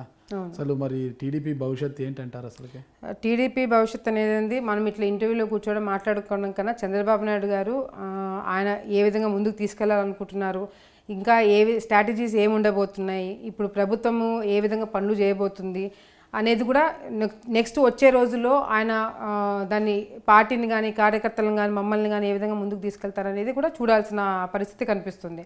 లోకేష్ గారు ఓడిపోయినారు అంటే ఇంకా ఓటమి అనేది గెలుపు ఓటమి అనేది కెరియర్లో ఎవరికైనా ఉంటాయి. సో ఓటమి అనేదే లేకుండా ఎవడు రాజకీయాలు సీఎం గారి కుమారుడు అయినా కూడా లోకేష్ బాబు గారికి ఉంటుందండి. ఇప్పుడు లోకేష్ గారు ఏమి నెక్స్ట్ సీఎంగా ఉండాలని చెప్పి ఆయన ఏమీ చేయలేదు కదా. నార్మల్ ఒక కార్యకర్తగా ఒక పని చేసినాడు, ఒక ఎమ్మెల్యేగానే పోటీ చేసినాడు. ఎలక్షన్స్ 2014 టైంలో కూడా ఆయన మొత్తం ఈ ఎలక్షన్ క్యాంపెయినింగ్ చూసుకోవడం కానీ గ్రౌండ్ లెవెల్లో అందరినీ తెలుగుదేశం పార్టీలో కార్యకర్తలు సీట్లను నిర్ణయించడము ఏ అభ్యర్థి ఎక్కడ మీరు అంత డెప్త్గా మీరు అడగాలనుకుంటే ఇంకా నేను అట్లే సమాధానం చెప్తాను. ఇంకా మరి ఇంకొక 2 hours మీరు ఎక్స్టెండ్ చేస్తారంటే ఇప్పుడు ఒక నేను సీఎం కొడుకుగా లోకేష్ గారు ఎప్పుడు కూడా బిహేవ్ చేయలేదు. నేను సరే గెలిచారా ఓడిపోయినారా ఆయన ఏందనేది పక్కన పెడితే కూడా నేను పర్సనల్గా అబ్జర్వ్ చేసింది కూడా ఎప్పుడు కూడా అహం కానీ ముఖ్యమంత్రి కొడుకు నేను అని చెప్పి కూడా మాతో ఎప్పుడు కూడా ఇంటరాక్ట్ కాలేదు. ప్రజలతో కూడా ఆయన ఎప్పుడు అట్లా లేడు. మంత్రి అయినప్పుడు కూడా మేము ఎట్లా సార్ అని పిలుచుకుంటూ ఆయన ఇది చేస్తామో ఆయన సారే చంద్రబాబు నాయుడు గారిని మేము ఎట్లా సార్ అని అంటామో చంద్రబాబు నాయుడు కానీ ఈయన కూడా సార్ అని పిలుస్తూ లేకపోతే మాతో పాటు కూర్చొని మాతో పాటు లంచ్ చేసి సో ఒక నార్మల్ వ్యక్తిగానే ఆయన ఎదగాలని అనుకున్నాడే కానీ సీఎం కొడుకుగా డైరెక్ట్గా వచ్చి కూర్చొని చేయాలని కూడా ఎప్పుడు అనుకోలేదు.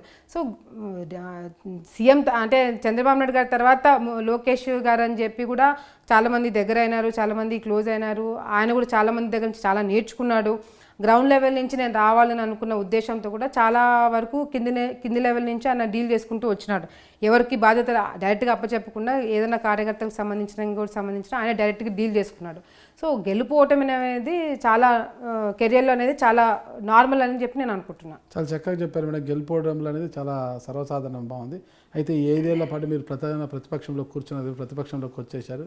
మీరు ఆలగడ్డ నియోజకవర్గంలో ఇప్పుడు ప్రతిపక్షంలో ఉన్న ఒక మాజీ ఎమ్మెల్యేగా మీ అడుగులు ఎలా ఉండబోతున్నాయి, మీ ప్రయాణం ఎలా సాగబోతుంది 5 సంవత్సరాల పాటు?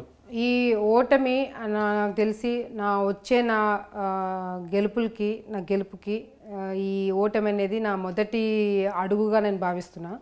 సో దీనివల్ల నేను చాలా నేర్చుకోవడానికి అవకాశం ఉంటుంది, ప్రజల్లోకి వెళ్ళడం జరుగుతుంది. ఏదైతే పనులు ఆల్రెడీ జీవోలు వచ్చినాయో లేకపోతే ఆల్రెడీ ఫండ్స్ రిలీజ్ అయ్యి ఆన్గోయింగ్ వర్క్స్ ఉన్నాయో అవి ఎక్కడ కూడా ఆగిపోకుండా వీళ్ళు ఎక్కడ కూడా దాన్ని ఆపకుండా కరెక్ట్గా వేలో తీసుకెళ్లాలని చెప్పి కూడా మేము ఫైట్ చేయడం జరుగుతుంది. వాళ్ళు ఏదైనా మంచి పనులు చేస్తే కూడా అప్రిషియేట్ చేసే పొజిషన్లో నేను ఉంటానని చెప్పి కూడా నేను ప్రజలందరికీ కూడా హామీ ఇస్తున్నాను. నా సంగతి తెలిసిన వాళ్ళందరూ కూడా తెలిసే ఉంటుంది నా గురించి. సో ఎక్కడ కూడా అభివృద్ధికి సంబంధించినవి ఏవి కూడా నేను అడ్డుపడడానికి నేను డెఫినెట్గా నేను ముందుకు రాను. కానీ ఎక్కడైనా ఏదైనా నా కార్యకర్తలకు కానీ నా ప్రజలకు కానీ లేకపోతే ఏదైనా చిన్న ఇబ్బంది కలిగినా వర్కులు కానీ లేకపోతే ఏదైనా ఇబ్బంది పెట్టినా ఎవరినైనా ఇది చేసినా కూడా మా ఫైట్ మేము ఎట్లాగో ప్రతిపక్షంలో ఉండేదే కొట్లాడడం కాబట్టి మేము డెఫినెట్గా మంచి కాజ్ కోసం కొట్లాడడం జరుగుతుంది. చివరిగా ఒకే అంశం చెప్పండి. 2024లో ఏవి సుబ్బారెడ్డి గారు మీరు కలిసి ఒకే పార్టీలో ఉన్నారు, కలిసి ఎన్నికలకు పోయే అవకాశం ఏమిటంటే మీకు మద్దతుగా ఏవి సుబ్బారెడ్డి గారు వచ్చే అవకాశం ఏమైనా ఉంటుందా? ఎందుకంటే ఇంట్రెస్ట్ మేమిద్దరం సరే ఉండిండొచ్చు, ఆ సిచ్యువేషన్ వస్తుందేమో తెలియదు. అంటే అందుకు మీరు సిద్ధమేనా? నాకేం ప్రాబ్లం లేదు. మీకేం ప్రాబ్లం? డిఫరెన్సెస్ అన్ని క్లియర్ అయిపోతే మంచిదే కదా. ఆ డిఫరెన్సెస్ ఏదో ఒకసారి చెప్తే బాగుంటుంది. అది ఆయన చెప్పడు, నేను చెప్పను. ఇద్దరు చెప్పకపోతే ఎలా సమస్యలు పరిష్కరిస్తారు? మీ సమస్య తీరుస్తామంటే మిమ్మల్ని మధ్యలో కూర్చోబెట్టి మేము పంచాయతీ పెడతాము. చంద్రబాబు నాయుడు గారు వల్లే కాలేదు, మరి ఇంకెందుకు ఇంకా సీఎం గారు కూర్చోబెట్టి ఆ సమస్య పరిష్కారం కాలేదు. మరి ఆ సమస్యలు ఏందో, ఆ ఇబ్బందులు ఏంటో దేవుడు తెలుసు, మీకు మాత్రమే తెలుసు. అవి నేనెంత అందుకే ఈసారి నుంచి ఎవరైనా మా ఇద్దరు సమస్య గురించి ఎవరైనా అడిగితే వాళ్ళ మధ్యలో కూర్చోబెట్టి మీరు పంచాయతీ తీరిస్తే సమస్యలు చెప్తామని చెప్తాము. ఇది బ్లాక్ మెయిల్ మేడం ఇది. ఇంకా ఓకే మేడం, మీరు ఏమేమి చేసినా కూడా ప్రజలు మిమ్మల్ని ఓడించినారనే కన్నా మీరు ఓడిపోయారు అని మీరు అనుకున్నా 5 ఏళ్ల పాటు మీరు ప్రజలకు అండగా ఉండాలి. ఎందుకంటే మీరు ప్రజల్ని ఓటు అడిగారు, ఓటు తీసుకున్నారు కాబట్టి ప్రజల కష్ట సుఖాలు మీరు పాలు పంచుకోవాలి కదా. ఖచ్చితంగా ఈ 5 ఏళ్ల పాటు ప్రజలకు అండాదండగా ఉండి ఖచ్చితంగా ప్రజా సమస్యలు పరిష్కరించడంలో పూర్తి స్థాయిలో సఫలీకృతులు అవుతాము అనే ఒక నమ్మకం మీకు ఉంది కదా? డెఫినెట్గా ఉంది. ఓకే, ప్రజలకు ఈ సందర్భంగా ఎలాంటి సందేశం ఇస్తారు? మీరు ఓడిపోయారు, ఇక మాకు అందుబాటులో ఉండరేమో అని అనుకుంటా ఆళ్లగడ్డ నియోజకవర్గ ప్రజలకు మీరు ఎలాంటి సందేశం? ఆళ్లగడ్డ ప్రజలందరికీ నేను ఒకటే తెలియజేసుకుంటున్నాను. ఇన్ని సంవత్సరాలు ఉమా కుటుంబం పైన మీరు పెట్టుకున్న నమ్మకాన్ని కానీ లేకపోతే నా తల్లిదండ్రులు మీకోసం కష్టపడిన విషయాల్లో కానీ లేరు, మీరు మాకు కష్టకాలంలో మీరు మా కోసం ఏ విధంగా సపోర్టింగ్గా ఉన్నారనే సంగతులు నేను ఎప్పుడు కూడా నేను మర్చిపోను. ఎందుకంటే నాకు తల్లిదండ్రులు లేని లోటు మీరు మాత్రమే తీరుస్తారు. నాకు ఇది తప్ప ఇంకా వేరే ప్రపంచం లేదు కాబట్టి నేను నా చివరి వరకు నేను బతుకున్న కాలం నేను ఆళ్లగడ్డ ప్రజల కోసం సేవ చేస్తూనే ఉంటాను. నేను కానీ నా కుటుంబ సభ్యులు కానీ ఎప్పుడు కూడా ఆళ్లగడ్డలో ఉండి మీ సేవ చేస్తామని చెప్పి కూడా ఆళ్లగడ్డ ప్రజలందరూ కూడా తెలియజేసుకుంటున్నాను. ఇంకా చూశారు కదండి మాజీ మంత్రివర్యులు అఖిలప్రియ గారు చెప్పింది. ఆళ్ళగడ్డలోనే ఉంటూ ప్రజా సేవలనే పునీతులు అవుతారని చెప్తున్నారు. ప్రజాసేవకు అందుబాటులో ఉంటానని చాలా గట్టిగా చెప్తున్నారు. చూద్దామండి మరి అఖిలప్రియ గారు ఆళ్ళగడ్డ నియోజకవర్గ ప్రజలకు ఎంత మాత్రం అందుబాటులో ఉంటూ వాళ్ళ సమస్యల పరిష్కారం కోసం ఏ మేరకు కృషి చేస్తారో అన్నది కూడా మనం వేచి చూడాల్సిన అంశంగా ఉంది. థ్యాంక్ యూ మేడం, నమస్తే. ఓకే అండి, థ్యాంక్ యూ. మీరు చూస్తున్నారు ఐ డ్రీమ్ న్యూస్ని. మీరు చూస్తున్నది ఐ డ్రీమ్ న్యూస్. అంటే కళలని నిజం చేస్తూ ప్రజలకి నిజాలని కళల ద్వారా తీసుకొచ్చే ఐ డ్రీమ్కి మై బెస్ట్ విషెస్. మీరు చూస్తున్నది ఐ డ్రీమ్ న్యూస్. మీరు చూస్తున్నారు I dream channel. For more videos, please subscribe I Dream. మరిన్ని వీడియోల కోసం ఐ డ్రీమ్ని సబ్స్క్రైబ్ చేయండి. Please subscribe I dream. And I am very much satisfied with the way interview went on. Kindly subscribe to I Dream. For more videos, subscribe to I Dream. And loads of fun entertainment and content. Do watch I Dream.